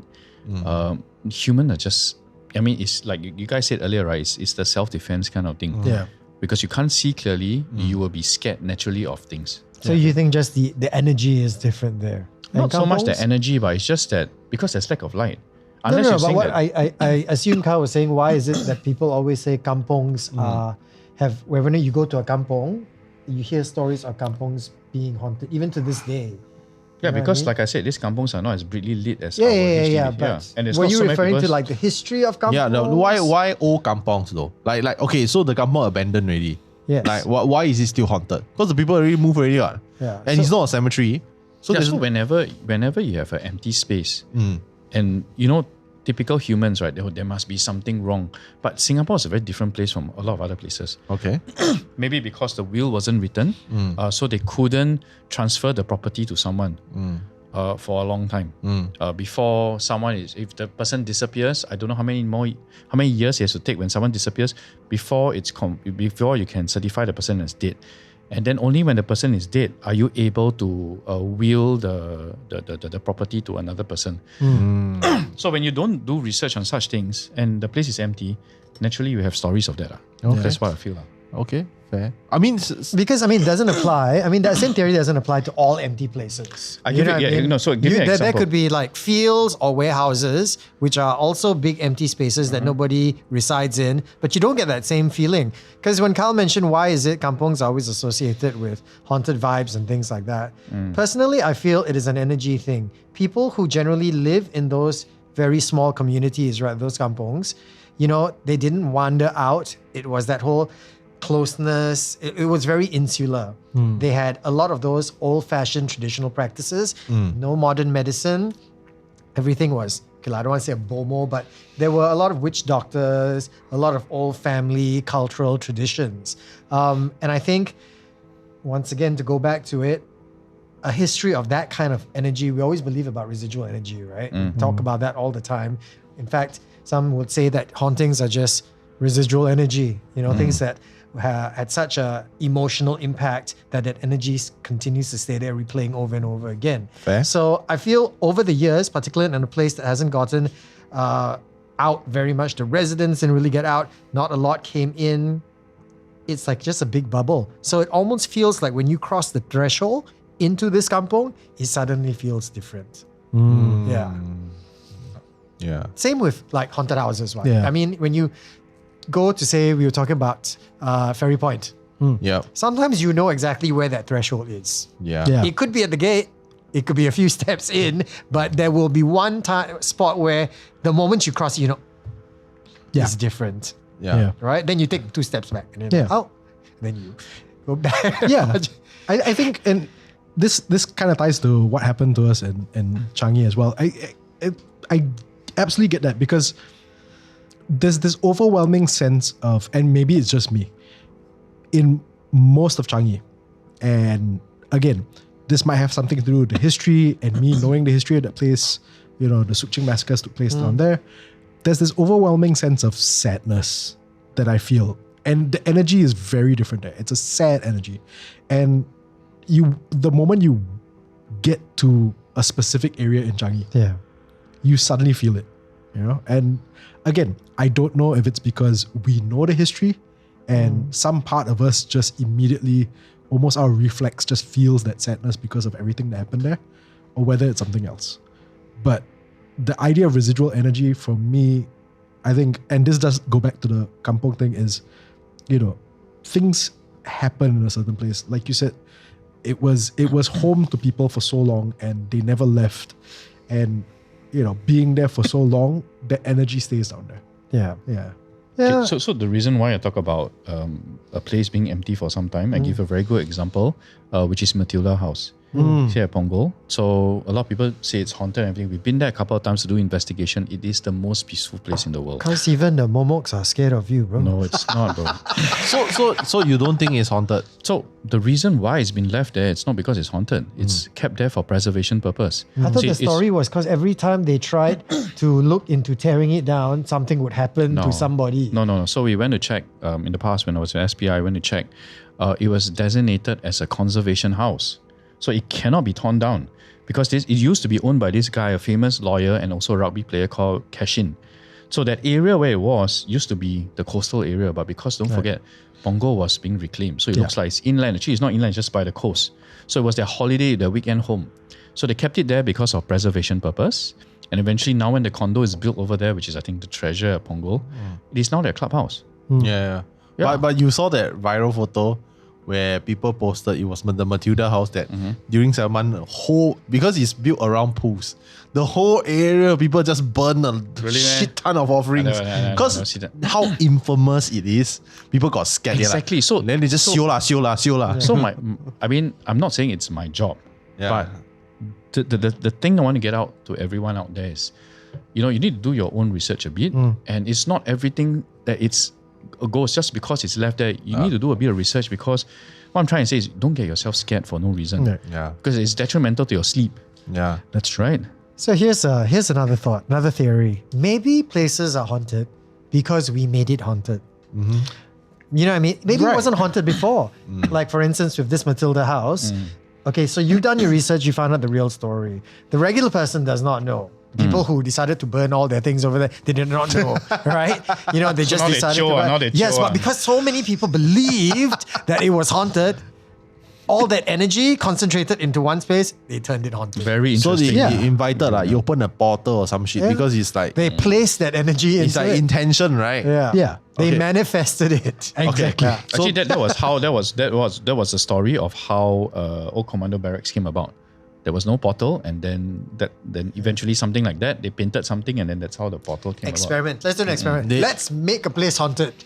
We can get enough people to believe that one place, okay, it's just a random place that has absolutely no history of being haunted at all, right?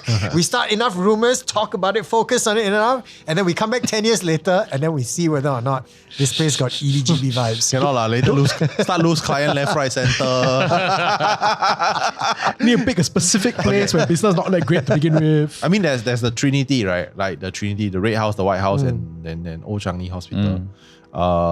Matilda House, I've been there when it was just the Matilda House, and they were starting to build the condo. So I went there, I saw behind the fence, I can see Matilda House all alone at night. Yeah. Creepy lah, but I didn't feel like, It's peaceful lah. I didn't feel that it was like, keras ah. But when you stand outside OCH, you can feel like, wow, this one rabak. That I would agree. Right? There's that aura. Even I don't feel the sadness. I feel the 压迫感, like the pressure in the air. Oh, Like, yeah. So so the pressure thing, it's in paranormal research, which is why we take atmospheric pressure. It's because when there's an increase in pressure, usually paranormal, it signifies there's a paranormal presence. So you feel like, I think the earlier story, right? That pressure, that you feeling. feel, you feel like there's weight on you. Yeah, so that is why we call increase in atmospheric pressure. Okay. Red House, little bit. Actually, Red House is quite horrible as well. Yeah. You think so? Have you done research? So he has debunked, essentially lah. ET has debunked. I don't say debunk lah. I went Matilda to House. research on Dissected. Matilda House. So Red House, what do you think? Now it's a kindergarten. Yeah, I know. I keep mentioning. I'm I so can't believe sorry it's to like, the. well, Matilda House is a kindergarten now. No, Red House. Red House. Matilda House is the clock Red house. House is the one I've heard the worst stories about. Wait. I mean, it's not aside from OCH, right? Yeah. Okay, But you mentioned horrible. Okay, define horrible. It didn't have a good feeling there lah. Okay. But also when you do further research into SLA and everything, actually, it was a property owned by CK Tang Realty. Oh. Yeah. So it was kept there for a reason. It was not because it was haunted, but that place does feel a bit funny lah for some reason. Oh. Yeah. Oh, okay. But did you catch anything when you were researching? When I mean, you're not supposed to go inside. So when we're just wandering on the outside, it just feel a bit funny lah. Yeah. what happened when you actually went inside? I don't know. Did I? Is it? So when your friend, we don't know who, went inside, what did your friend see? It was like a weird feel. Like as if, so the energy was a bit off. Atmospheric pressure felt a bit higher than when it was outside the gates. They got the 鬼子眼 because I have friends who went in, couldn't find their way out. It's such a small place though. Yeah, that's exactly Your it. friends They went drink or in something? and then couldn't come out, couldn't find their way out. No, I mean, it just didn't feel right, the place. The energy just feels a bit off. And interestingly, unlike Old Changi Hospital, there didn't seem like there's an area where it was very high levels of EMF. So that's why I feel it's more compelling than OCH. Although OCH does feel a bit more haunted for me, but then there's the scientific aspect of it. Whereas the Red House doesn't seem to have anything that would have no forceful effect on our gadgets and the human psychology. I mean, just to be clear about this, when you talk about the three houses, right? Yellow House is Matilda House. Red House is the one at Pasir Ris. Pasir Ris. White House, does White House refer to OCH? No, White House is another one. What is the White House? White is House it? is the I've never heard of the you know White the one at Neo Teo at the end. Oh, Neo Teo at the end. Yeah, Neo Teo, there's an area. Yeah, Okay. no. You know the Cashin house. You know it? Cashin's house. I don't think you've been there No, before. Cashin house is Matilda house. It's owned No. by Cashin. This one, bro. This one. Okay, the Wi-Fi is a bit slow, but Cashin house is it's like a holiday home. So if you see the map, right, this is like Lim Chu Kang, all the way at the end after Sungai Gedong. So there's a jetty where I think they get fresh fish or something. Then right next to it in the mangrove swamp, you cannot access it by normal roads. Do we have a picture of the house itself? Yeah. So that's the White House. Oh, Yeah. don't I mean, think Old I've been Changi to is the not a house lah, but Old Changi is also part of the legend, right? It's interesting that you guys were not allowed to film in OCH where they film a movie there, I know. Which was- right? That was a Totally- long time ago. which was totally inaccurate. Yeah. Yeah. This is I've the never White seen House. this. Yeah. Oh. Yeah. But it's also reserved lah, but there's a historical significance to it. So people also, of course, obviously people say that it's haunted. It's not open to the public? They do tours sometimes, Oh. some like heritage tours lah. Like it's not the haunted tour lah. It's heritage. Conservation lah. Looks Yeah. like. Yeah, but anyway, going back to OCH, right? The master also did say that. Oh yeah. My master did tell me that they try to demolish it. Not possible. I honestly feel that it's lies. They don't want to demolish it. Yeah. I mean, Why? Because they're scared of what people might find down there? no, Are there they secrets? They are scared that what might be released within the Oh. walls of OCH. I don't know. When is it opening? But the The astronomy Astronomy center. center. Astronomy Center. Is that they're turning it into an astronomy center? yeah. Yeah. From what we heard, apparently they already passed the list to someone else already. And there are people doing works in there. We've seen it. Currently, Currently, yeah. They are doing some works. I don't know what they're doing. I don't know lah. Like if you want to put on your CSI hat, I feel like there's some man in Yeah. black shit going on there lah. The man in black shit is so deep. but really, wow, and an astronomy center. Yeah, I was looking forward. I'm Because that telling was you, my the CCA in astronomy JC, center is a fucking fluke. It's a lie. It's not. It's like we're just here. So the people that are there, they are like men in black. Like they are there to keep everything in charge. There is if it happens, right, there is a agreement that is already So you're struck. saying it's like Area 51. Yes. OCH is the Singapore's Area 51, I feel, in my opinion. Changi 51. Yeah, Changi 51. Changi 50. And if you think about it, right, like it all makes sense because the Taoist priest that we engaged, right, he says that a lot of his jobs come from burial. Like he do reburials and stuff, and he does it for Lim Chu Kang and Bukit Brown to this day. So he says that Singapore is the only country so far I've worked for, right, that they have the power, the government has the power to tell the deceased that, hey, I need the land, go. Like he said he does cases in Malaysia, he say a lot of ritual, a lot of prayers need to be done to appease the deceased. But Singapore somehow, even after death, They were just the government send you one bye. letter. Okay, I'll go. Bye.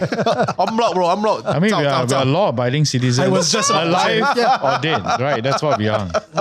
I don't know lah. Like I say, like really, that's that powerful. Yeah. When we tell them that it's because of the government, they will leave lah. They say, of course, like Bukit Brown is a bit harder, a bit trickier because the ghost older, got more experience. Yes, we're there before the ruling party. even though some of the floating women also wear white. Nice. So Yeah. essentially what you're saying is pre-independence ghosts are much more fierce than post-independence ghosts. Yeah, they have to fight the colonial masters. Okay. They got a lot more spirit. Is this going to be our SG60 episode? No, but it can be. I don't know. Yeah. So yeah, no. So in your opinion, you still think that OCH is worse lah? I generally feel, for some reason, whenever I've been there, it's one of the worst places I've been. Yeah. For you, leh? Is it the Actually, worst? I mean, before we go into the worst place, just now you were talking about the feelings, right? The sadness. I actually just experienced that a month ago. Actually it wasn't Singapore. We went to Perth in Australia. and we went to this place called Fremantle Prison. Yeah. Oh my God. Bro, Yes. I cannot tell you the moment I walked in, the overwhelming sense of like, it's so heavy, right? And this is bright. It's in the daytime. The sun is shining, everything.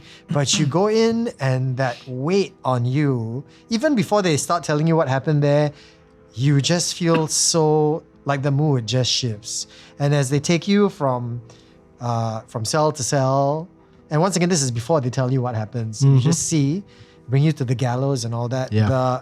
Like I said, like that whole feeling of remorse, of resentment, bitterness, angry, hurt. Fear. Yeah. It's just a multitude of emotions that just comes down and you really feel it in your soul. Yeah. Right. So, go ahead. So that's why I was going to say that, when people go to places like Old Changi Hospital and all that, and they immediately have to turn around and they have to go back, even if they don't know anything about it. And we have heard of tourists, who don't know the story. People who have invited their friends over, just decided, hey, let's take a walk to Changi, and then because they wanted and to. After that, scared them by telling the story. The girl, before even told the story, she looked at, why did you bring me here? It's like, because they feel it, right? And you hear the history, Sukching, even on Punggol Beach and all that, anywhere where there was a lot of a pain and emotional impact. Just the energy, the residual energy is very overwhelming. Yeah. Back to your question about where do I feel is the most karas place in Singapore. I wouldn't say Old Changi Hospital, to be honest, because I did not have as much experience in the hospital. And the reason why I say that is because I didn't get to go there when it was dilapidated. I had visited Old Changi Hospital a few times when it was still operational. Because I had relatives. How old are you? Yeah. 1 year older than you. 1 year older than you. When it was still operational towards the tail end. Yeah. My father was hospitalized there. My grandfather was hospitalized there as well.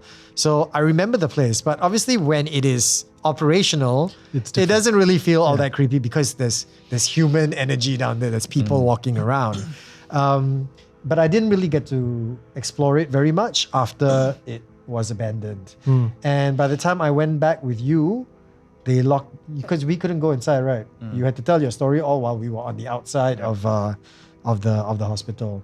For me, it's that whole Ferry Point area lah. That to me is the most karas place. Because agree. Even when I was later on in life after my mom's Ferry Point incident, I remember I was now in secondary school, or maybe early secondary school or something like that. And we booked one of those Ferry Point chalets again, and I kek young. I don't know why I'm like, I'm old enough, I'm a big boy, I can sleep in my own room. And I picked the room at the end of the corridor, where you don't just get one row of windows, you get two rows of windows, right? And at that point, they didn't trim the trees, bro. The whole night, the trees just, I didn't sleep the whole night. The next day I was like, I don't need my own room anymore. Yeah. Yeah, I mean, I can attest to that. Like, would you guys stay in Fairpoint? I just stayed there 2 years ago. Okay, Really? You booked it? Yeah, I told you I went with my You colleagues. willingly stayed there. Yeah, we went with my colleagues. You stay in your own room. Okay, so no. We too many of us. Wow. Yeah. And So also you I got- had, you had some weren't- wine, so I just slept. Or you didn't sleep. I slept like a baby. But you didn't sleep alone lah. You had someone in with you in your I room. think because there was like few single Your friends beds, lah. right? Your Yeah, friends yeah, lah. yeah. Your friends. Okay. But would you willingly like let's say like not a horror thing, like maybe like a family thing. Then you let's go barbecue. Oh, you all stay lah after drinking this day lah.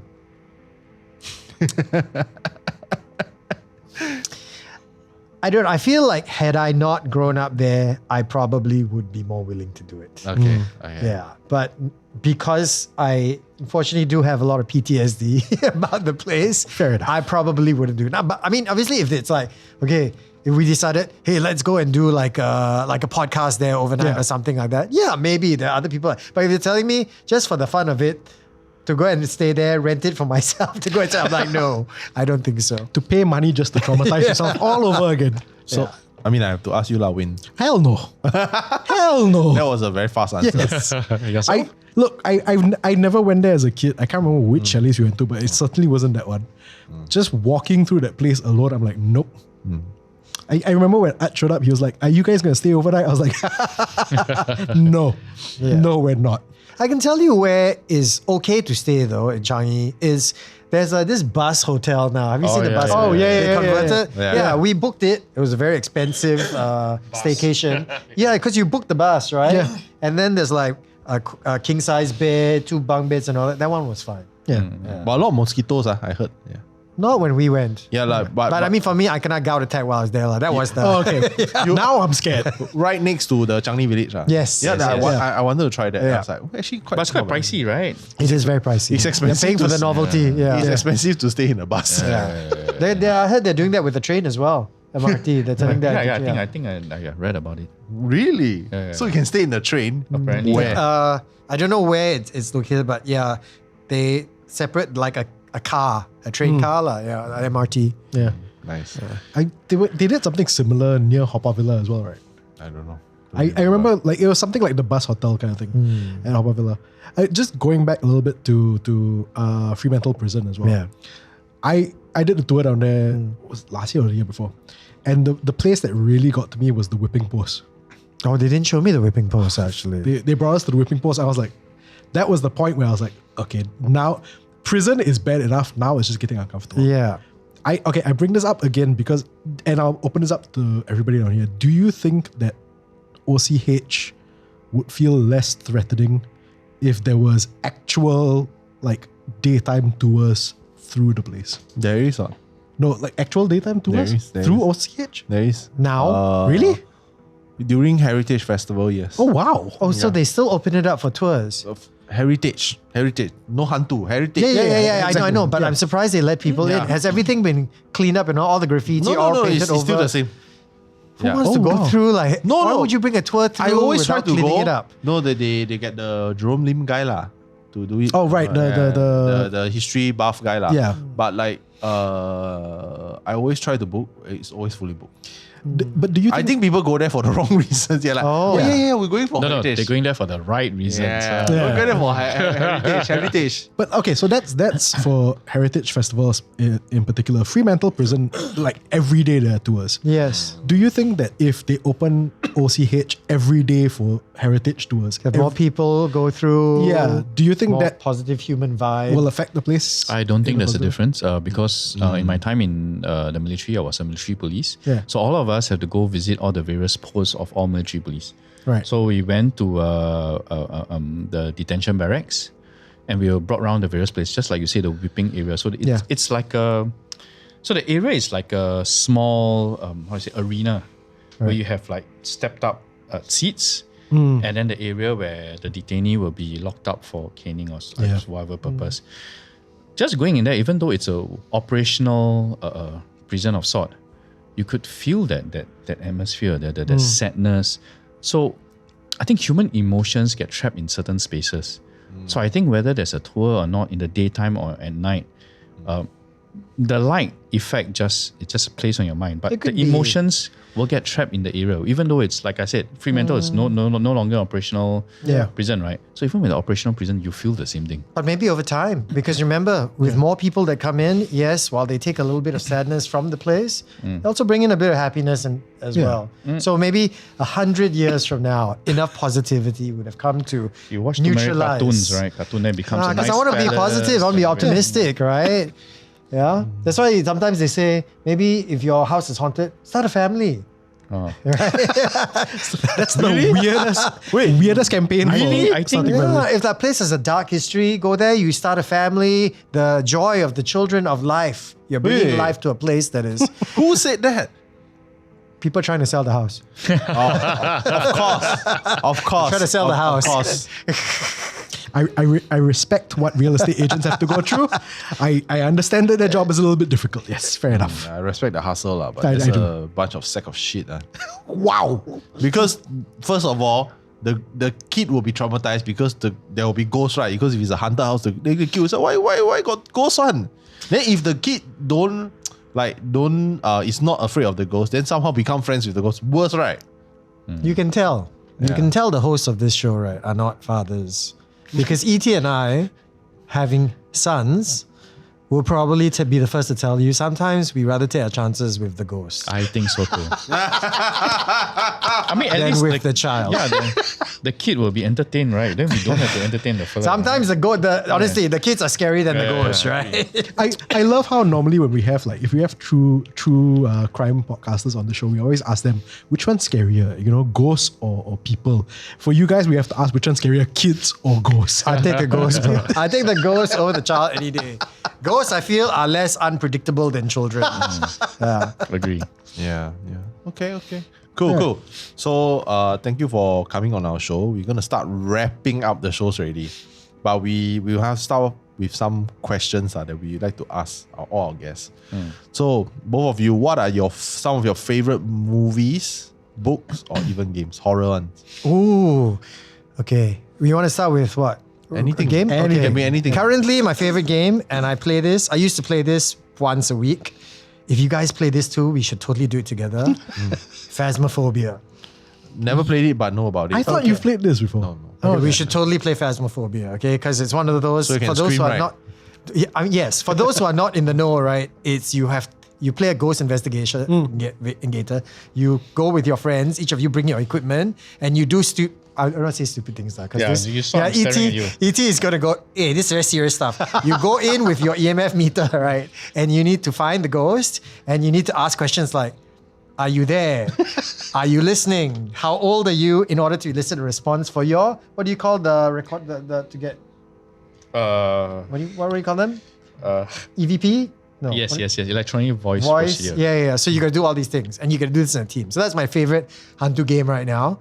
HANTU game before that used to be really scary was this thing called Fatal Frame back in the day. It was a Japanese game where you didn't have a gun, you had a camera. Yeah, take photo. Yeah. He's coming back. Oh, is it? It's coming back. Oh, yeah. wow, that was damn creepy. Yeah. Scariest movie of all time. 2 come out. And once again, I'm old, so these are going to be old movies. One is going to be Exorcist. Has to be Exorcist, right? Even to this day, if I watch it, I get very uncomfortable. Second one was It. Ooh. Original? The original It. Oh, yeah, I've seen it. Also just because of how young I was when I watched it. Yeah. I mean, they don't make like those kind of classic horror movies anymore. Even though they try remaking it, but there's something about the 80s, 90s horror. There's just... Yeah.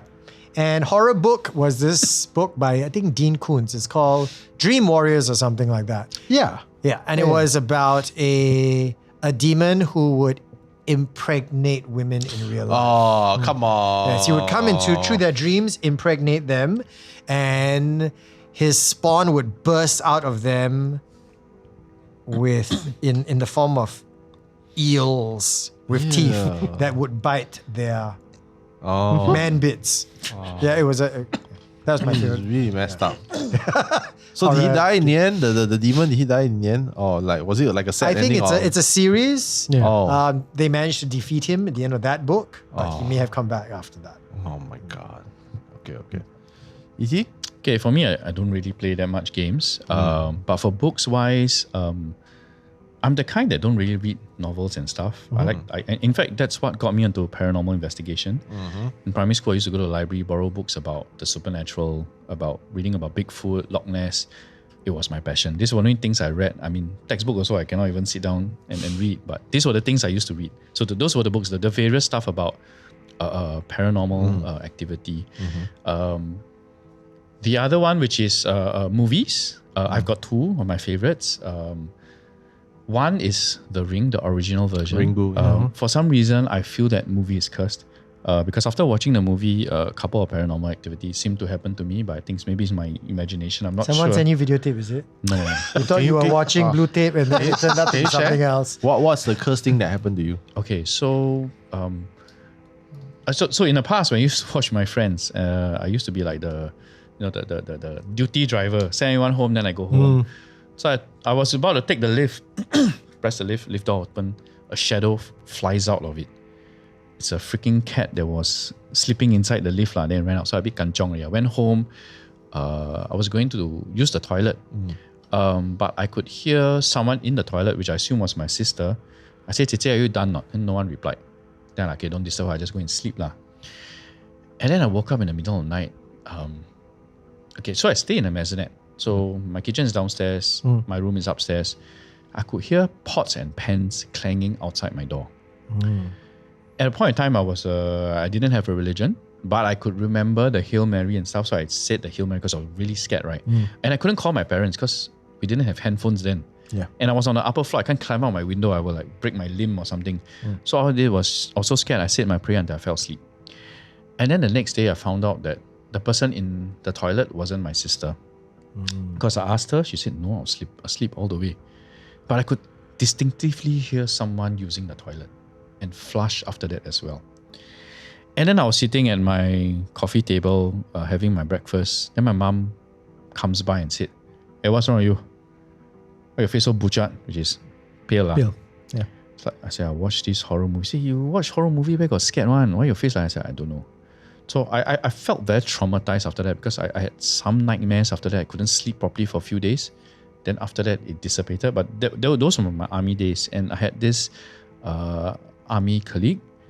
He was telling me about this story he heard during Mass in, I can't remember which church, but the priest was saying, try not to watch The Ring because it's a curse movie. So that's The Ring. Once again, my question is, was it always cursed or did we make it cursed? Or did they cast the curse in the film? Yeah, that was what the priest was saying. Yeah. But this whole thing about the hearing pots and pans in the kitchen, maybe it was the Hantu Dapur. Remember we did that? Yeah, but it came up to my room to hantam lah. I didn't hear it from the kitchen. It was at my door. Yeah. But you heard it. You started hearing the pots and pans. You said you heard clanging at my room door. when you opened the door.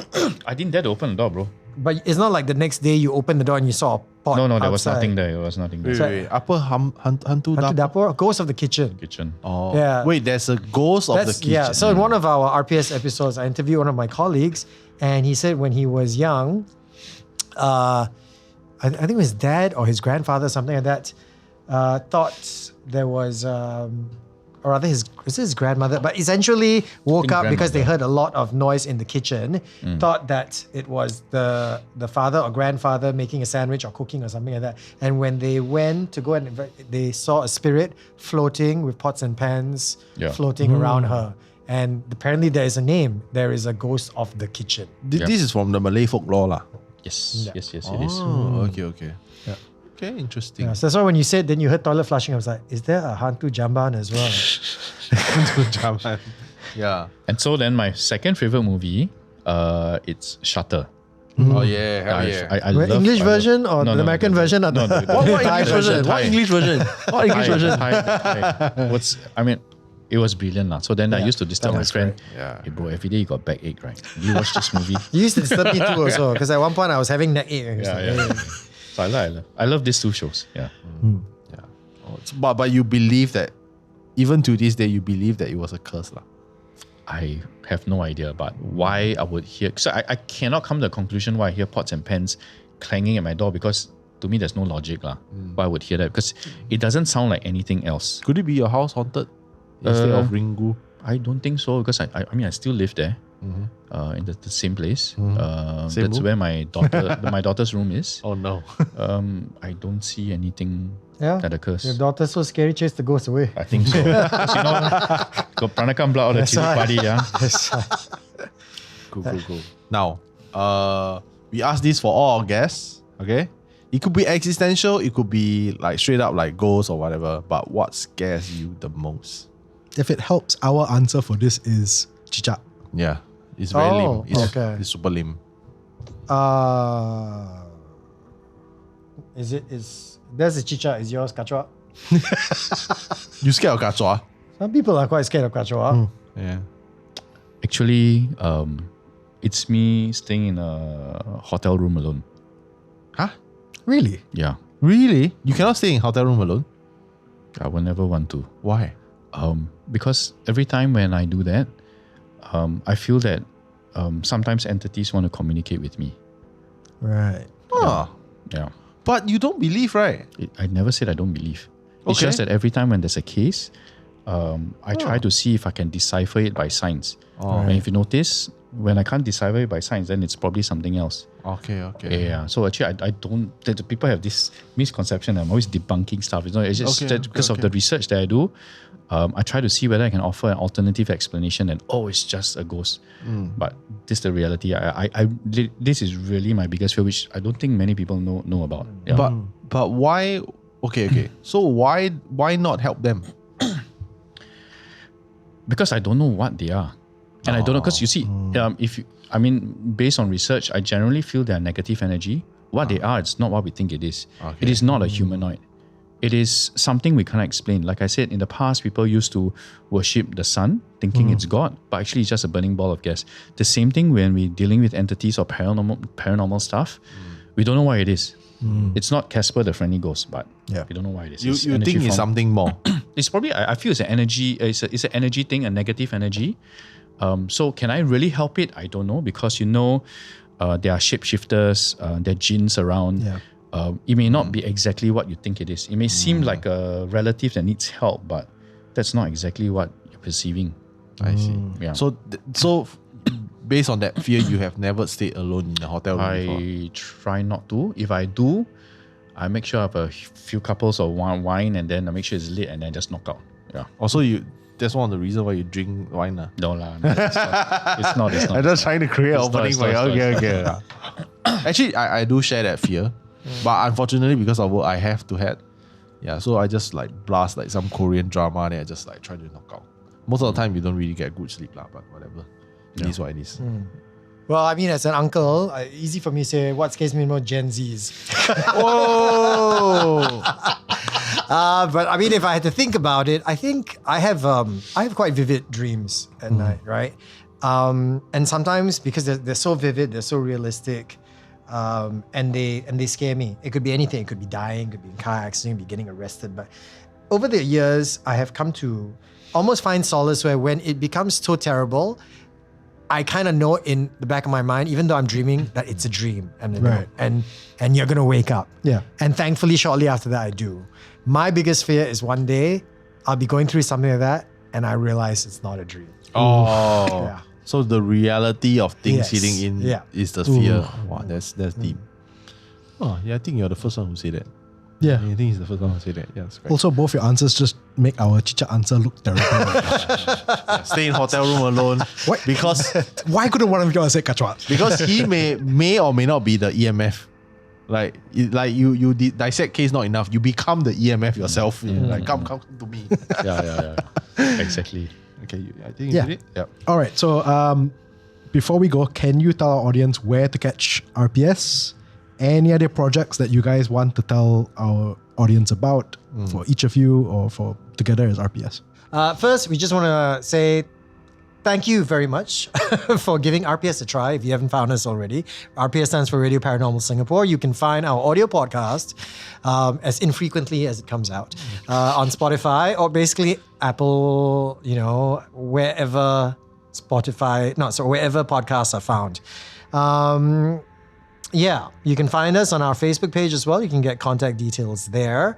Our very professional email address to reach us is radioparanormalsingapore@gmail.com. If we have no time to dissect stories, we've also reintroduced a supplementary series called Tales After Twilight, which is just the boys, sometimes guests, narrating HANTU tales that we find. So once again, you can find all that, all the details on our Facebook page, Radio Paranormal Singapore. Nice. Yeah. So, Tim, Yes. you are the first English language radio DJ we've had on the show. Oh, yes. Can we take advantage of that and ask you to read our sign off for us? Hi, my name is Tim. My name is E.T. My name is Wayne. My name is Kyle.